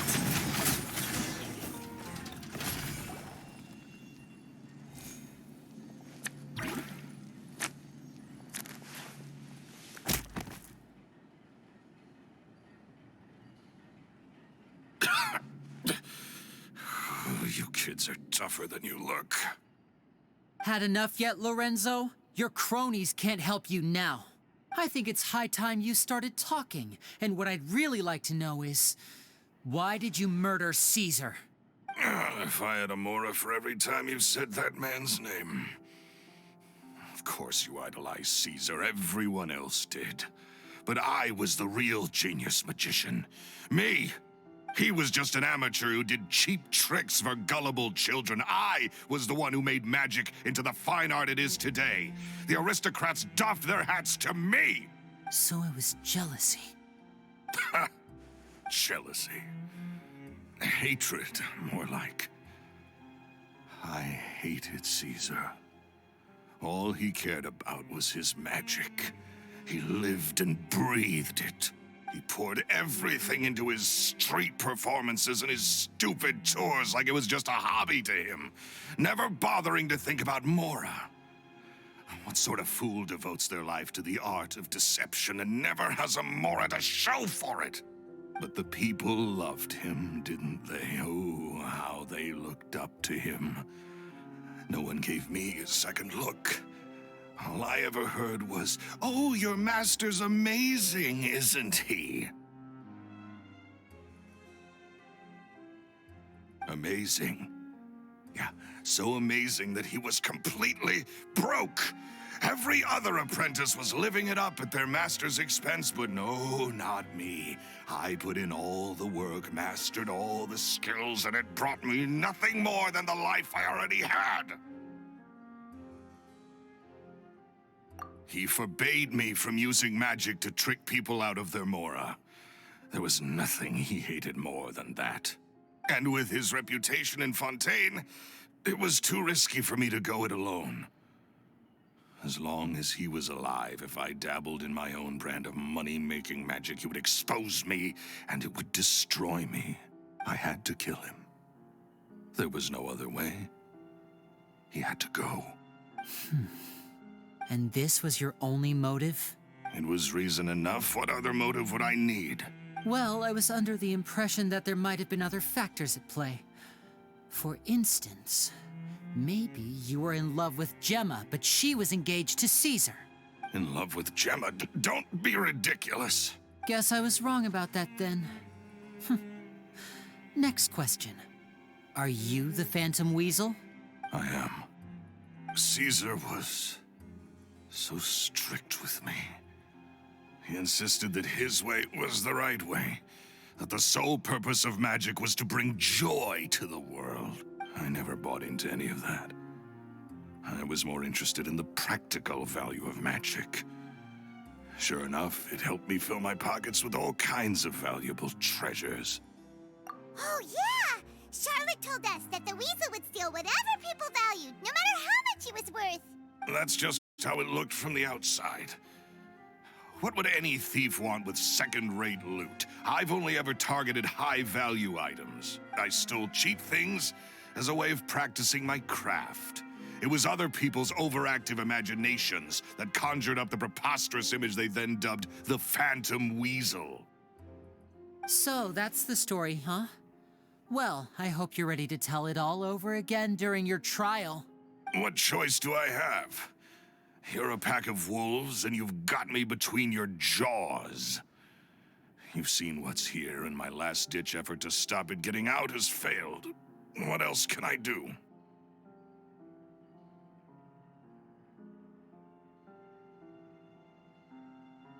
So be it.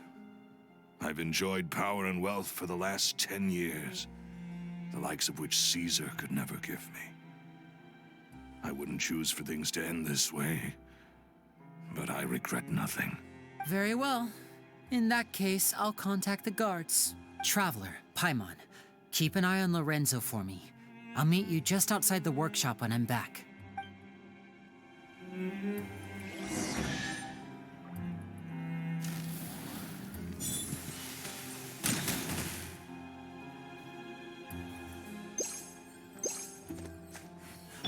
Strike a pose!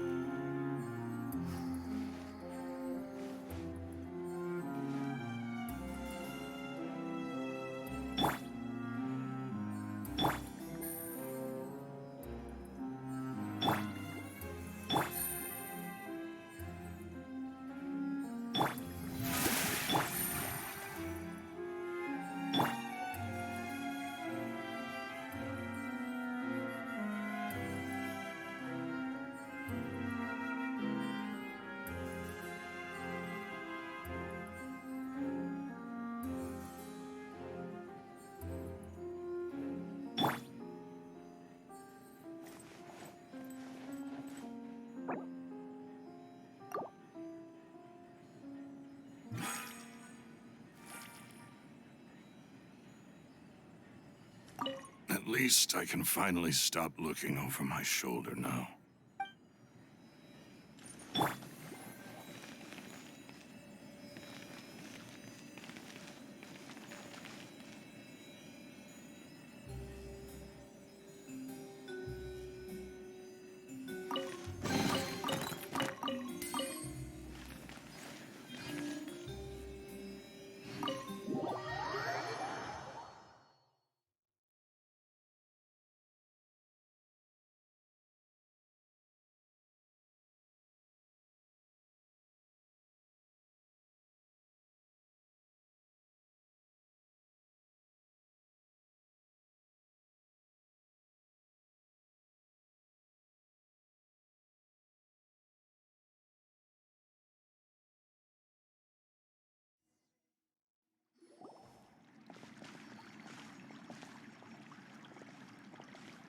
Lyney has told me the whole story.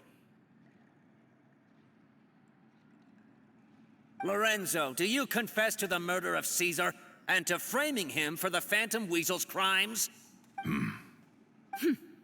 Look who's finally developed a conscience. What kind of disciple murders their own master? I hope it was worth it. because there'll be hell to pay.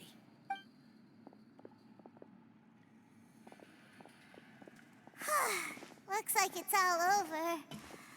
What should we do next, Lyney? Should we start preparing for your show?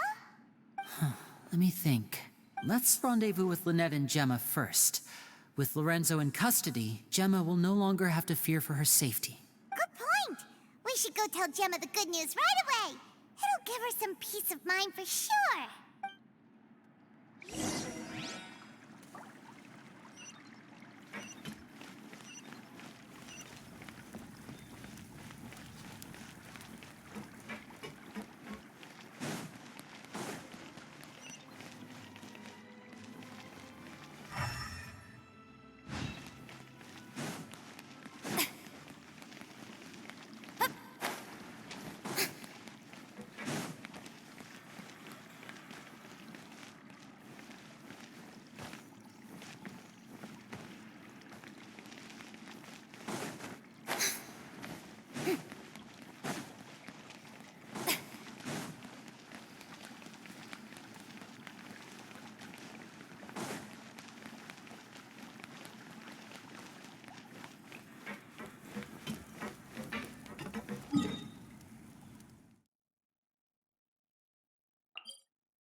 We can't just rely on the ocean's self-cleaning ability.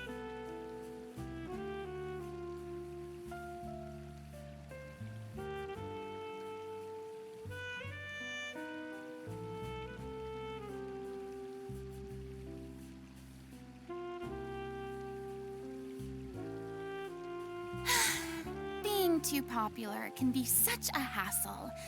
Who knew the people would adore me so much? Cannot just rely on the ocean's self-cleaning ability.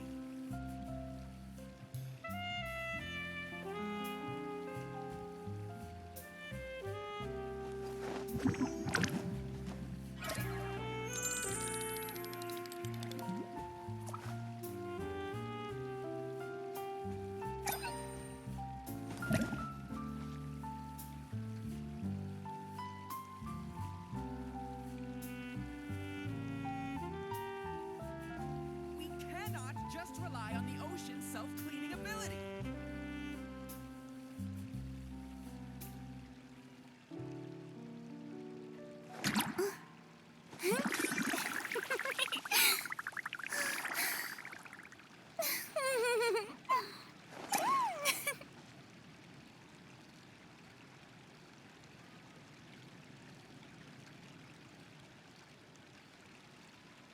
We cannot just rely on the ocean's self-cleaning ability.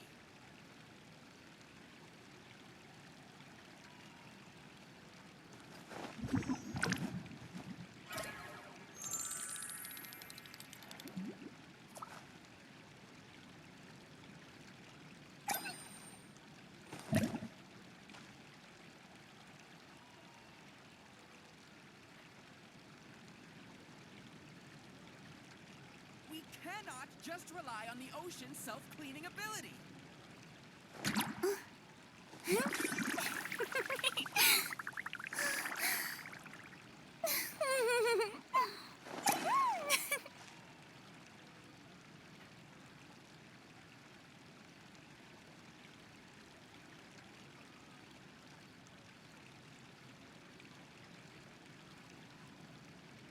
We cannot just rely on the ocean's self-cleaning ability.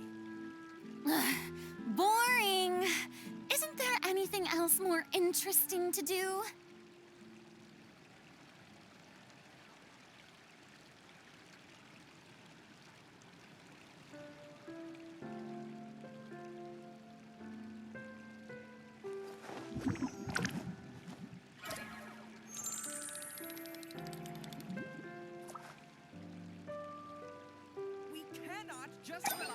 ocean's self-cleaning ability.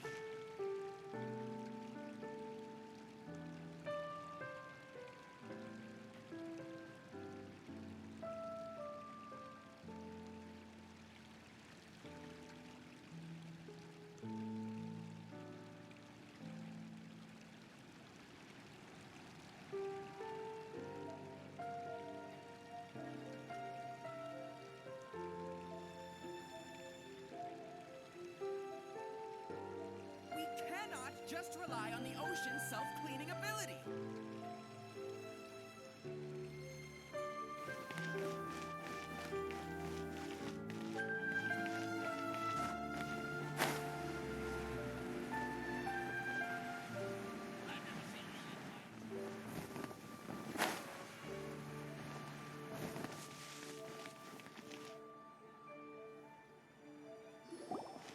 Ah, you're back.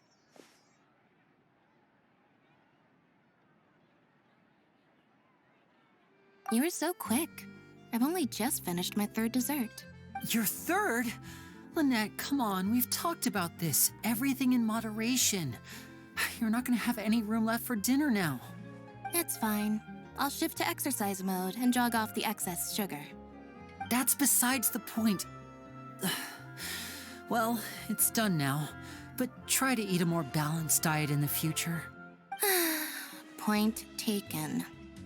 Did everything go okay? Of course! Lorenzo was no match for us. The guards are taking him into custody as we speak. Gosh, that's amazing. I'm sorry, I still didn't know if I could trust you, but now it seems I can. I had my suspicions about Lorenzo, but It's okay, we understand. He did threaten you. Paimon would find it hard to trust strangers in your position, too. But you don't need to be scared anymore. Everything's gonna be okay. sorry. Sorry. My emotions are all over the place right now. I've been waiting for this day to come for so long. I always wanted to report Lorenzo. He took all of Caesar's property, which I found suspicious, but I had people watching me all the time, so I couldn't risk looking into it. I was so afraid.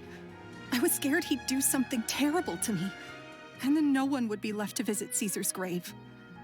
So I never had the courage to speak out. Thank you all. Truly. Thank you so much.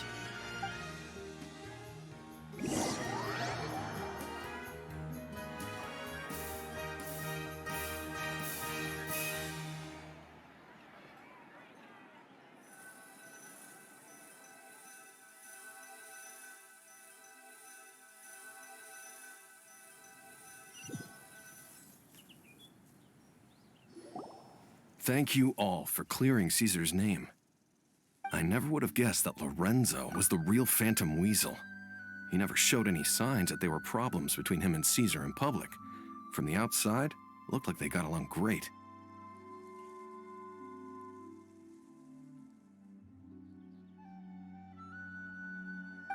To think that lowlife's been living life to the fullest all this time, while Caesar's name was getting dragged through the mud. It's a travesty. At least his soul can finally rest in peace now, thanks to your efforts.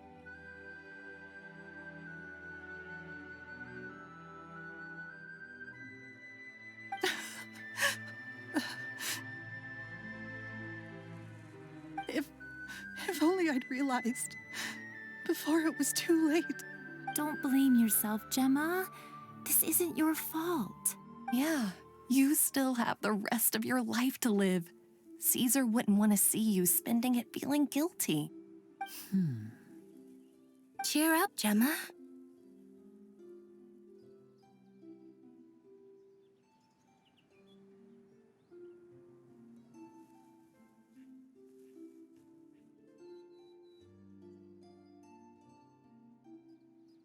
My brother's doing a magic show at the Opera House tomorrow evening. Would you like to come along? It might raise your spirits. This show will be a special one. We're holding it in Caesar's honor. In Caesar's honor? Really?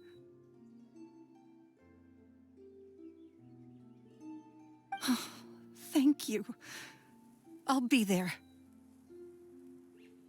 Great. We'll see you tomorrow evening. Traveler, Paimon, don't be late.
Don't worry, we'll be there. No way are we gonna miss out on a free magic show.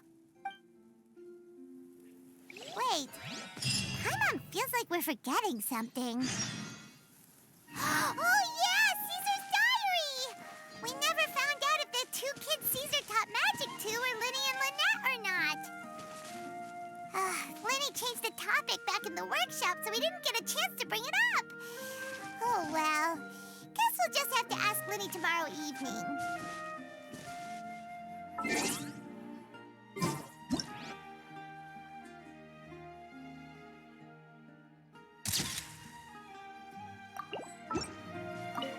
I've spoken many choice words about Caesar over the years. I'm so ashamed of myself now. He was such a good man.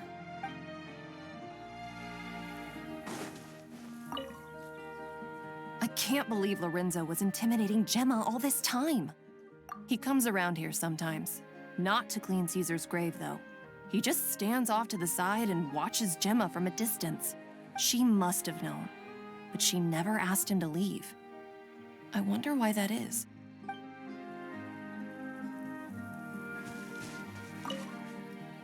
It may take some time, but Caesar's reputation will be restored now that the real culprit has been captured.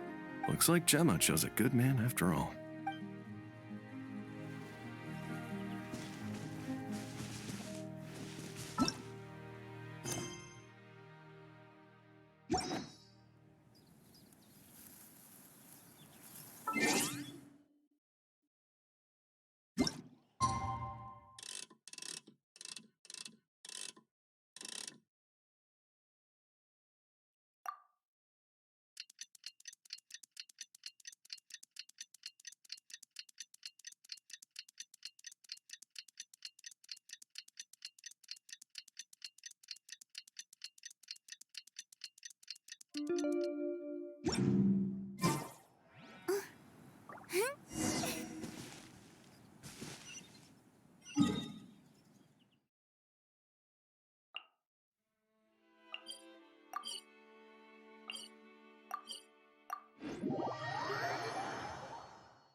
I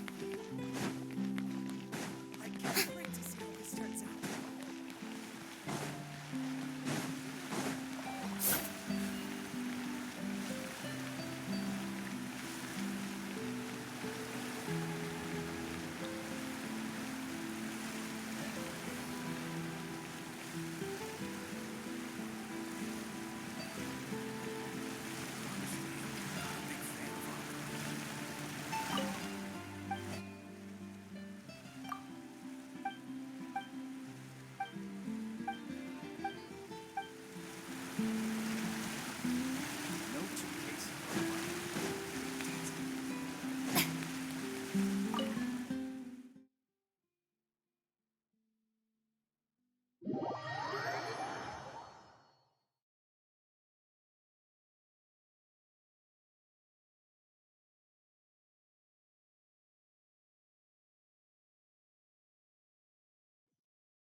Being too popular can be such a hassle.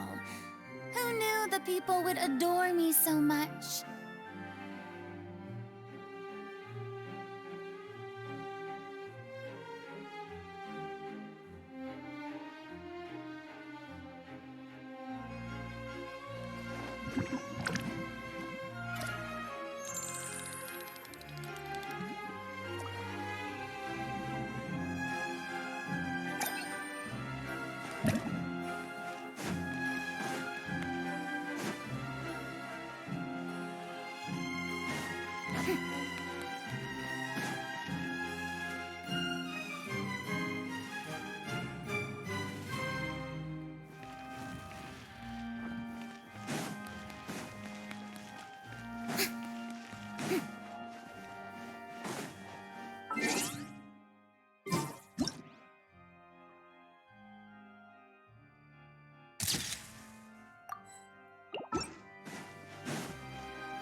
Paimon's excited to see another of Lyney's magic shows! Wait. Lynette, shouldn't you be on stage by now?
Not this time. My brother's going solo today.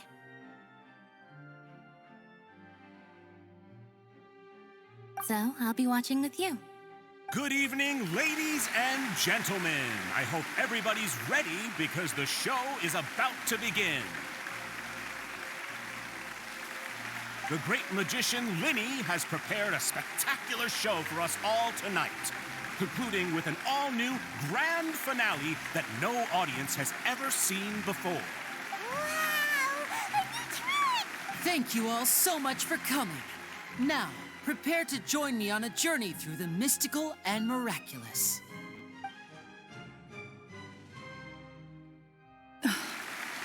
Exciting stuff, isn't it? Yes, it's just... It reminds me of him. No wonder. Caesar was a famous magician too. So, how did you two first meet, Gemma? Well, I was out on the street once, and I saw him performing for little children. Children love magic, because they're willing to believe in things that can't be rationally explained. Caesar had this amazing way of bringing them into a dreamlike world. And somehow, I felt drawn to him too. So I went up and asked him to do a trick for me. Aw, that sounds so romantic. What trick did he do? It was with a flower. He took it in his hand, snapped his fingers, and it magically appeared on my head. I was so happy that day. No one had ever given me a flower before that. Oh, that's so cute! Actually, now that you mention it, Lyney's done that one before. Is that right? Then I suppose he's a romantic at heart, just like Caesar.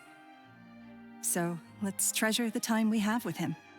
After all, you never know when the people dearest to you might be gone. That's right. It's all over now. Paimon doesn't really know how to comfort you, but at the very least, no one's gonna be intimidating you from now on. You can breathe easy at last, right? Right. Yes, you can breathe easy now, Phantom Weasel. See? Even Lynette says... Wait, what? The Phantom Weasel? Lorenzo escaped? Where is he? What do you mean, Phantom Weasel? As Lyney once said, a performer's job is to commit fully to their role and put on a flawless performance for their audience. But once the bag of tricks is empty and the curtain falls, it's time to end the show. The spotlight is no place for someone with no more cards up their sleeve. It's been 10 years, Gemma. Aren't you tired of the grieving widow act?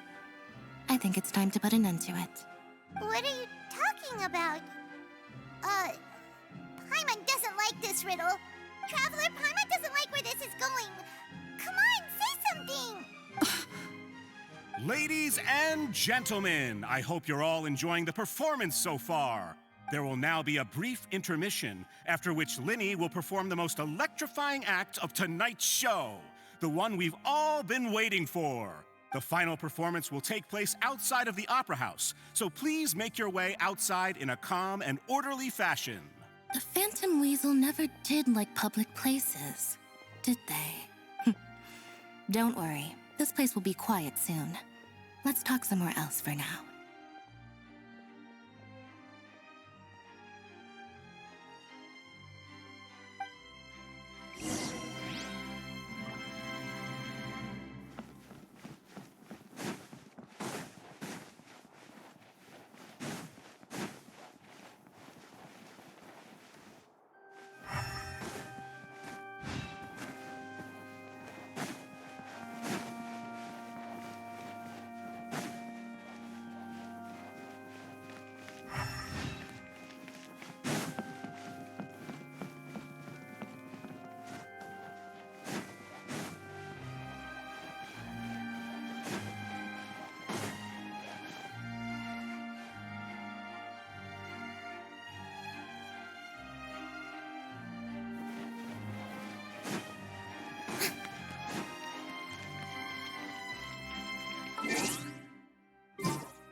Dear me, this is awkward, isn't it?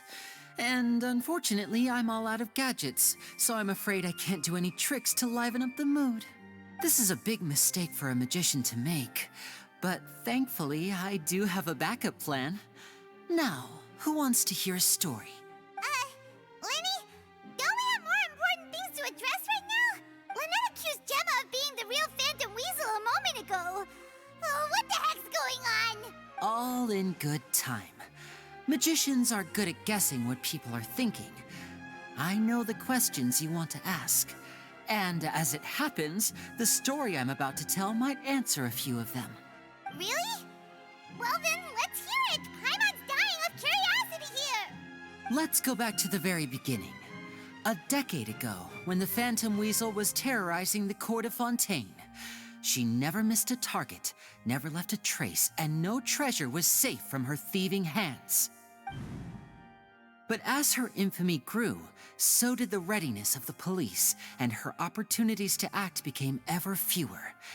Every day, she ran the risk of being exposed for who she was.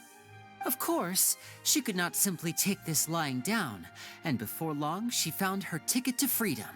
She would create a scapegoat, a false weasel to close the chapter on her behalf. After weighing her options, she set her sights on a renowned magician, Caesar. After all, magic and theft shared enough similarities for people to buy the story when the truth came out. So then what? Being the master deceiver she was, the weasel easily earned Caesar's trust. Now all that remained was to frame him for her countless crimes. But as she was considering how to make her move, she noticed Caesar's aggrieved pupil, and a new thought entered her mind. Maybe I don't need to get my hands dirty after all. At her encouragement, Lorenzo tampered with Caesar's magic box, causing him to fall to his death. Afterwards, Lorenzo seized his master's property, and the weasel set about tarnishing Caesar's reputation. Two co-conspirators committed the perfect crime.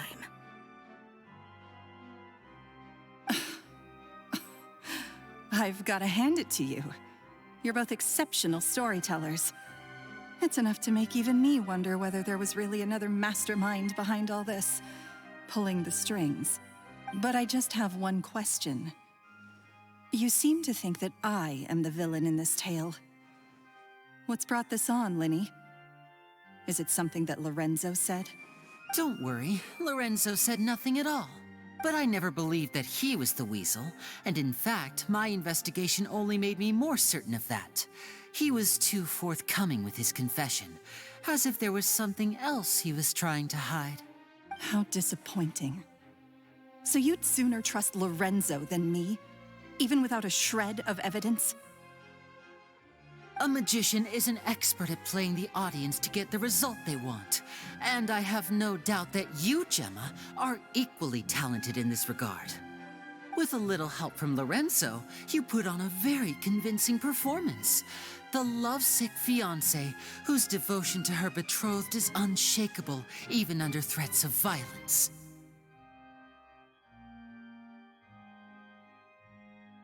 Caesar was maligned and hated by all for 10 years, but you? Everyone sympathized with your plight.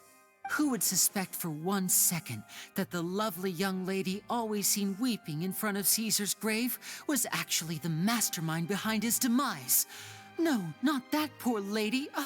Perish the thought.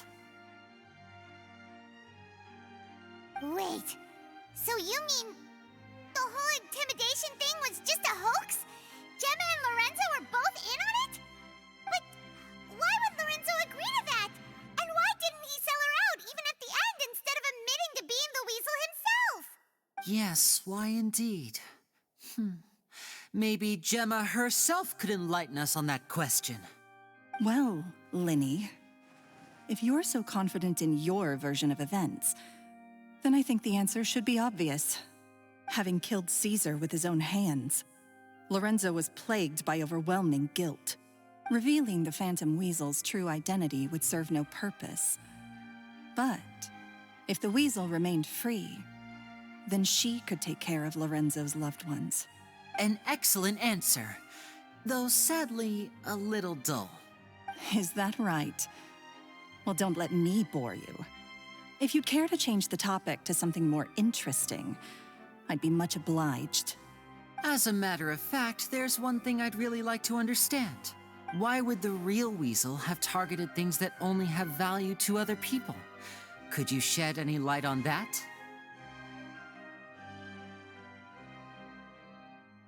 Of course. After all, we're just telling stories here, aren't we? If I had to guess, I would say that the real weasel must have had a terrible childhood. Left to fend for herself after her parents died young. Betrayed, scorned, beaten.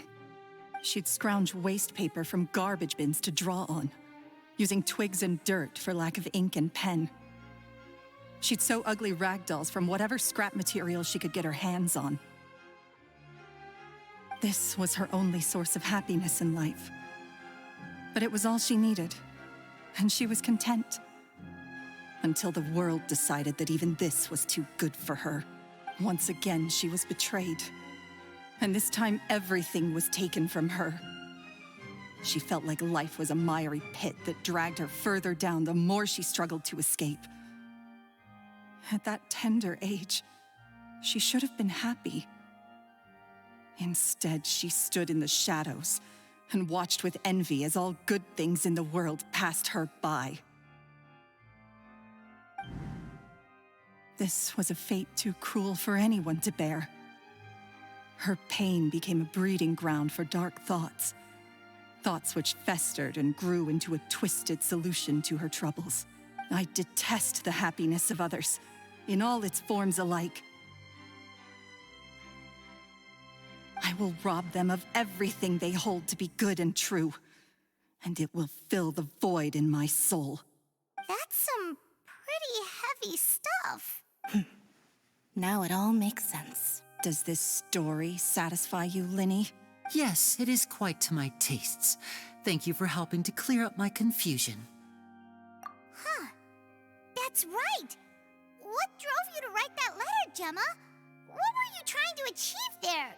Because without that, none of this would have ever come to light. She didn't write the letter. After 10 long years, I'd hoped that the Phantom Weasel would be consigned to the history books by now. But it seems like someone still wasn't ready to let her finally be at peace. Lyney. Or should I call you the Phantom Copycat now? You were the one who posted that letter outside the Opera House. But why? Very sharp, Phantom Weasel. Still as shrewd as ever. Well, no need for me to be coy about it. Our goal was to clear Caesar's name. The most straightforward way to change the public's impression of Caesar was to force the Weasel to show themselves.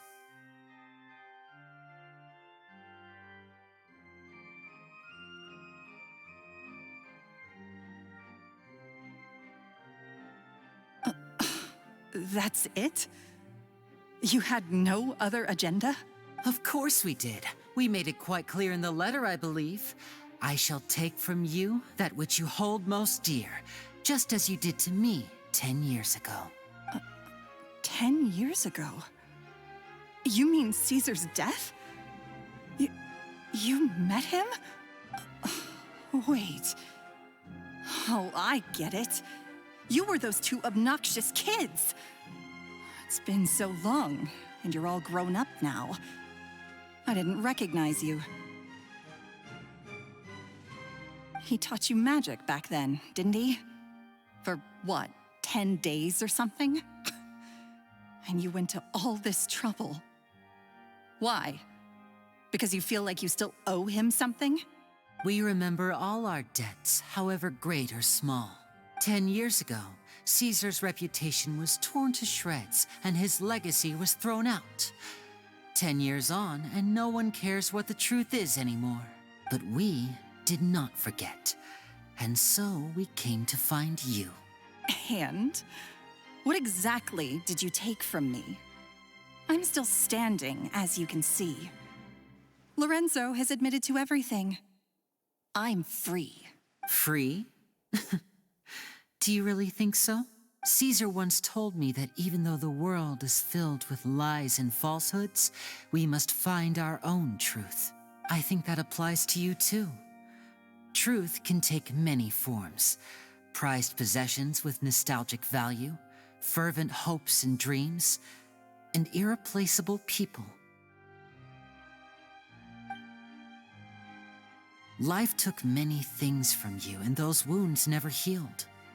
When they ached unbearably in the dead of night, stealing became your way of numbing the pain. What are you trying to say? I'm saying that for the last 10 years, you've been living a rather uneventful life. Perhaps that's because you found something other than a life of crime to fill the hole? Back to Lorenzo for a second. He murdered his own master, played along with your act, and took pains to make sure any suspicion would be directed towards him. But what did he have to gain from all that? He knew who you were and the things you'd done, and despite that, he was willing to give everything up for your sake. He's the reason that you haven't felt the compulsion to steal in all these years.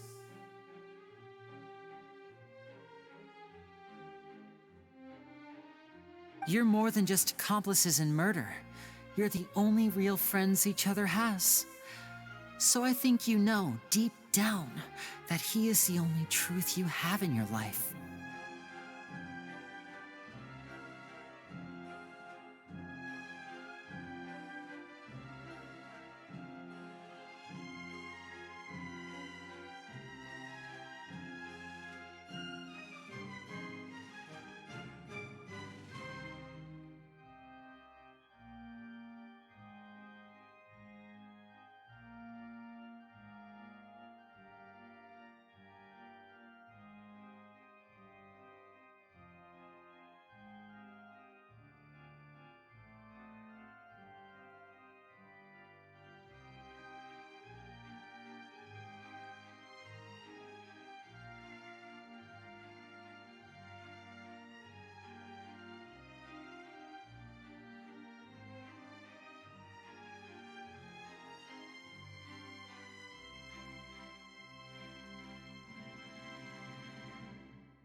But that truth is gone now, and I guarantee you, you'll never see it again.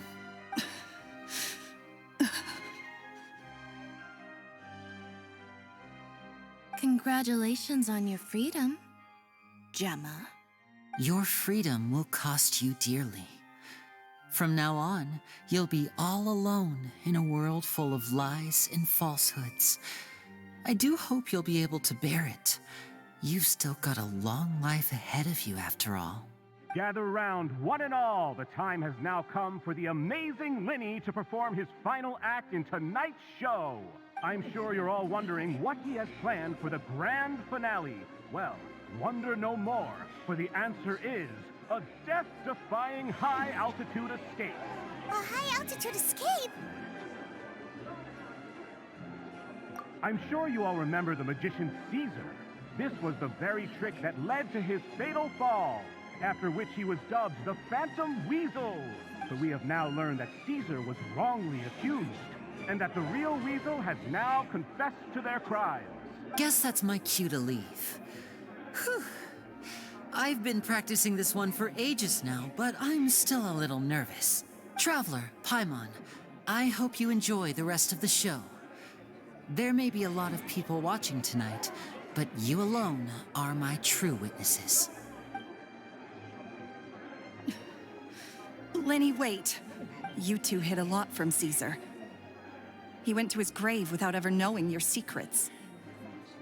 So what about now? Are you an open book? Or are you still the same as ever? You don't have to tell lies to end up isolated and alone. One day, you'll end up exactly where I am today.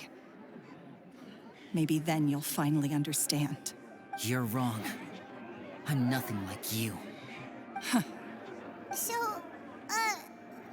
what are we, doing now? Like Lyney said, when you're ready, let's head outside and watch the show. But what about Gemma?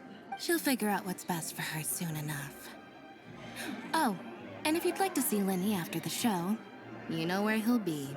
The usual haunt. All right. Well, let's go and watch Lenny's finale then. This trick's a pretty dangerous one, but he should be able to pull it off, right?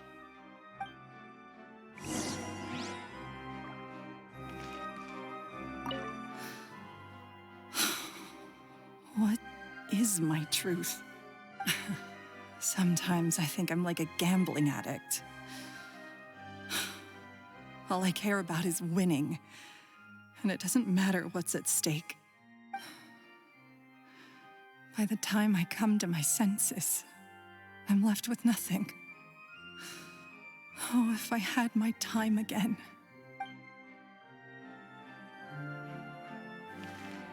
Magicians are not like thieves. Thieves only tear things apart. But good-hearted magicians, they put things back together.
Magic should be mysterious, surprising, and defy logic. Magic is hard work. Every single movement has to be practiced thousands of times. It's all right. We're used to that.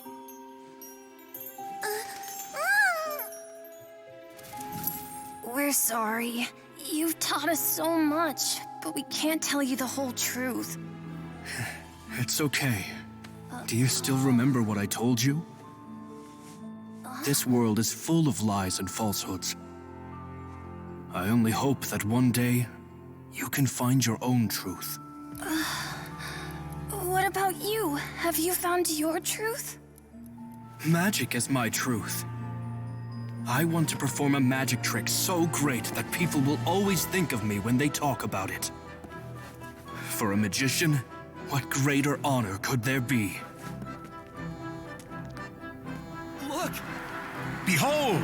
Lyney is sealed inside the box. Will he manage to escape? 10 years ago, Caesar attempted this very trick, and it was at this precise moment that...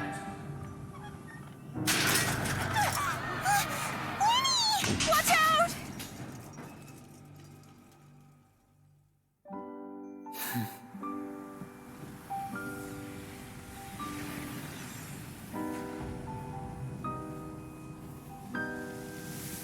Mysterious. Surprising.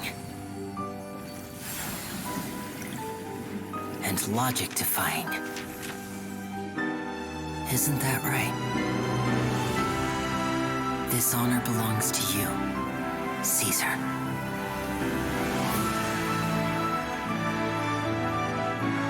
I'm just sorry it's a little late.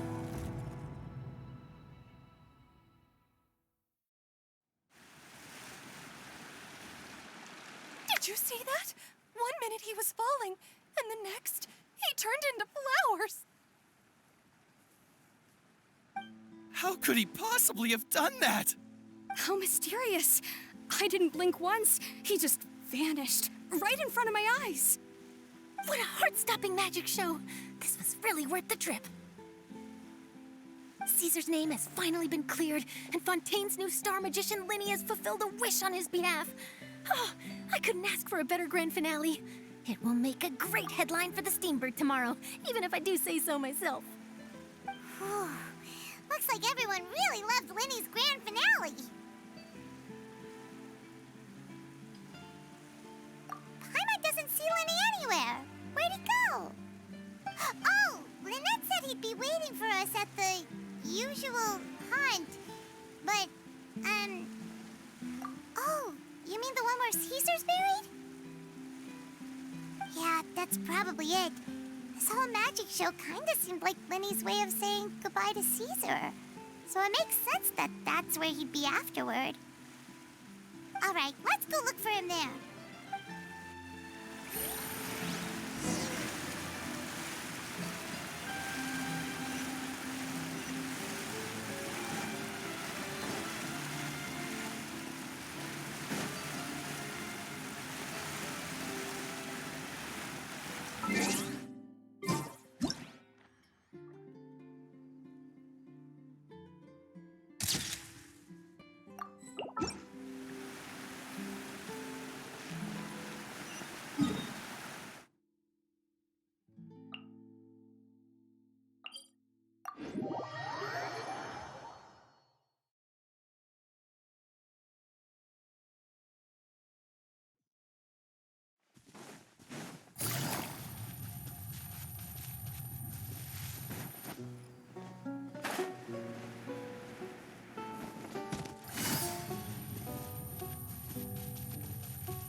Are you alright? Paimon was scared to death when the chain broke. Paimon was sure something had gone horribly wrong. Magic is a performance art. A magician has to get creative to keep the audience on tenterhooks. That's our job. So I tweaked Caesar's original setup a little to keep it fresh. I was honestly a little nervous during the live performance. The thought of falling, suddenly feeling weightless, seeing the sky and the ground spinning and spinning. Sometimes, I can't help but wonder what Caesar thought in those final moments. Did he regret taking Gemma and Lorenzo on? Or did he believe that it was his own slip-up right until the end? You know, Paimon's been wanting to ask you about something ever since we were in Caesar's workshop. You learned magic from Caesar once, didn't you? When was that? After I joined the House of the Hearth. To be honest, Lynette and I had an agenda when we approached him. I told you about my past before, remember? As a young boy, I survived by secretly learning magic from street performers. I'd watch their tricks and try to figure out how they were done. But I quickly realized that observation alone could only get me so far. What I saw was the polished final performance, but the rigorous training they put in behind the scenes remained invisible to me. I needed to learn how to improve my sleight of hand, hone my misdirection skills, and make niftier props. We were gifted enough that we'd made some progress by ourselves, but without proper guidance from a professional magician, we quickly plateaued. So that's why you sought Caesar out? Yes, we figured there was no harm in asking, but it took us by surprise that he was so willing to teach us. In all, we only spent 10 short days together, but he was very good to us. By contrast, we hid so many things from him. For instance, when he asked why I wanted to learn magic, I answered, "It's my passion." But in truth, there was already a lot more to the story by then. After being taken in by an aristocrat for our magic talent, then betrayed soon after, this was no longer about me doing what I loved. What amazed me was how the lie escaped my lips even as I was hesitating over whether to tell him the truth. Trust is a beautiful thing. Sadly, I'd forgotten how to trust by then. Lyney. Still worried about the way I feel? You really are a gentle soul, aren't you? But don't worry, I'm used to it now. From the mansions of the elite to the house of the hearth, lies and selfishness have followed me and Lynette everywhere we go. After Caesar went on tour, we became busy with our missions. The next we heard of him was that he'd fallen to his death, and was now declared to be the Phantom Weasel. That night, I remembered his smile. But as I lay there, I didn't know what to say to him. To keep secrets is to put up walls. The longer you keep them up, the less you let people in. Then, one day, you look around and realize your life is like an empty auditorium after a show, full of seats once occupied by all the people who left. But I guess that's the price we have to pay. You only realize how much someone really meant to you when you lose them completely. That's why I was so confident this would hurt Gemma. Because I felt it for myself.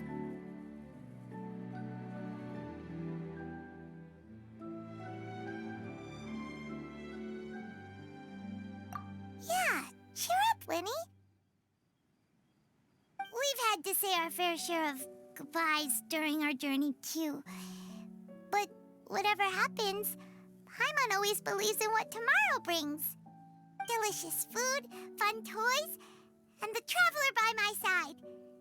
Paimon just needs to focus on things like this, and all the unhappy stuff goes right out the window. You know, Traveler, doesn't that kind of make you Paimon's truth? Exactly. It's the same for me and Lynette. We are the truest thing each other has in the world, and nothing can replace that. Life has taken plenty from us, like it did from Gemma. But at least it left us with each other. That's what gave us the strength to get through the darkest days. That's why the darkness never consumed me and why it never will. Maybe we live in the shadows too, but we remember every precious ray of light that shines through.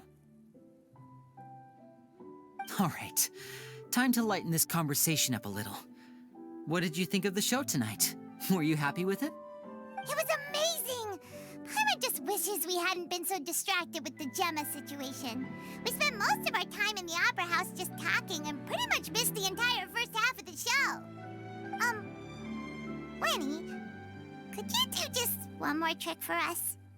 Whoa, that's a bit of a tall order, I'm afraid.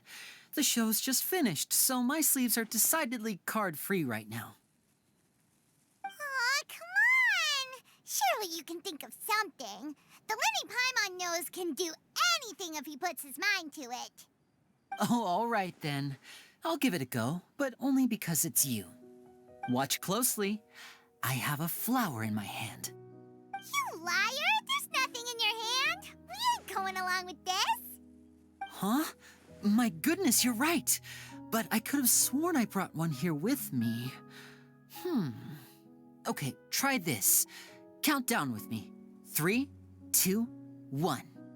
3, 2, 1. Now, have another look around. Maybe the flowers appeared somewhere else. Really? Let's see.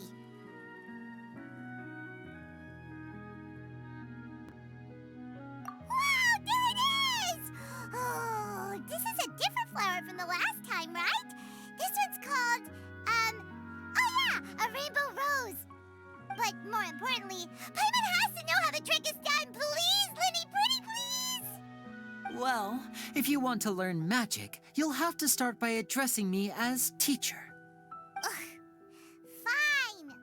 Please, teacher, please. Since you asked so nicely, I'll share one little tip with you. Namely, the student of magic cannot solely rely on others being prepared to reveal their secrets. You have to observe, think, and find the answers for yourself. Is that it? Look at the time. We shouldn't linger here too long. Thanks again for coming to see my show. I bid you both good night. I look forward to seeing you again. All right, fine. See ya. Shall we head back now, too? Oh, Paimon can't wait to read The Steambird tomorrow. Paimon bets Lyney and Caesar will be plastered all over it. Let's head to the Steambird's offices tomorrow morning and see what we can find out.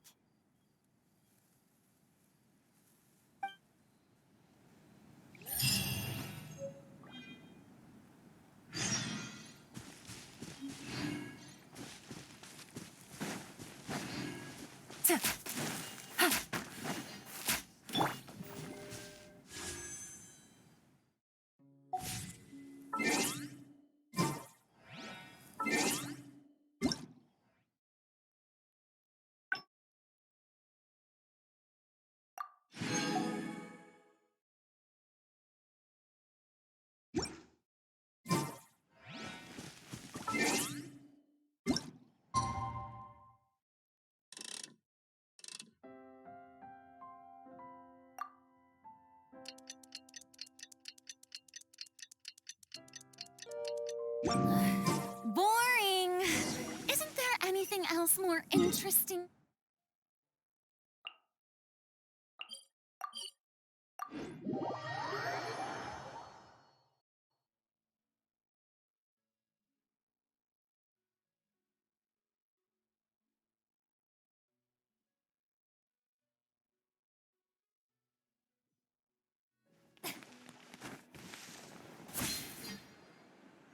I'm very sorry, Charlotte, but my sister and I are quite busy today. I'm afraid we'll have to decline this interview. Oh, please, Lyney, I'll only take a moment of your time, if you would be so kind. Huh? What's happening here?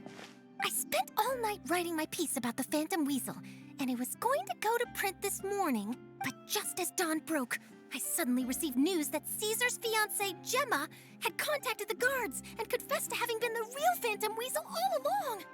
That was quick. Too late, bro. That was quick, you say? It sounds like I've got some catching up to do. Please, fill me in. Whoops. Aha! My instincts did not lead me astray. You do have something to hide. Gemma turning herself in must have something to do with Lyney's performance last night. Maybe watching my high-altitude escape trick reminded her of a better time with Caesar, and she could no longer ignore the voice of her conscience. Huh. Okay, then. Wait, no, there must be more to it. If that's all it took for her to have a change of heart, how did it take her 10 whole years? Well... Oh, I remember now! You and Gemma were nowhere to be found after the show. What happened between you? Quickfire question, where did you all go after the show? Oh, we went to the cemetery and Lyney did a private magic trick just for us. Actually, glad you mentioned it, because that reminds Paimon, guess what? Lyney started using rainbow roses in his tricks. What? I don't recall ever having received a rainbow rose from you myself. Is this supposed to mean that they're more important to you than your own sister? No, I just, What now? Oh, did Paimon say something wrong again? This is getting pretty awkward. What do we do, Traveler? Seems like this interview wasn't meant to be. Well, never mind. There's always next time. Forgive my persistence, but when there's explosive news waiting to be found, I can't turn away. The news about Gemma has already made waves, and I'll stop at nothing to get to the bottom of it all.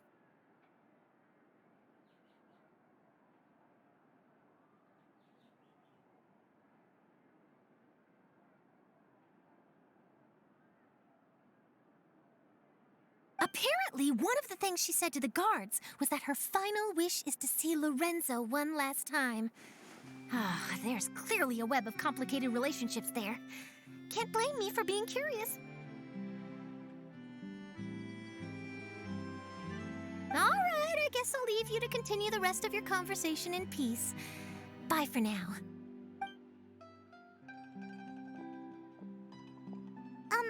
Lynette? Paimon didn't mean to...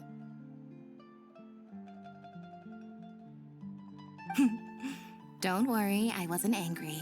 I was just trying to distract her. Oh, really? Oh, thank goodness. You scared Paimon there. Phew. You and me both, Paimon. You and me both. At least it did the job, right? Please, take good care of that rainbow rose. I'd be really upset if you lost it.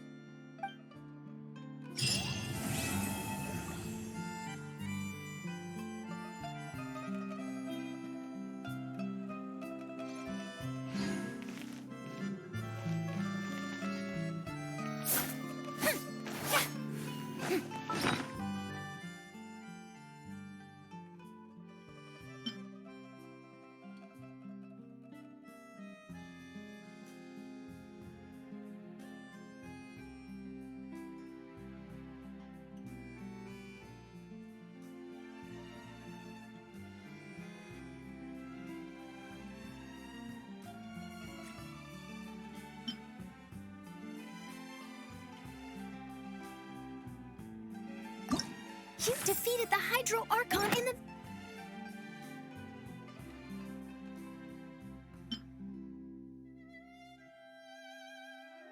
If we can replace that mean old foreman with Seed, so there'll be a new... Bet the Fonta promoter would get the value...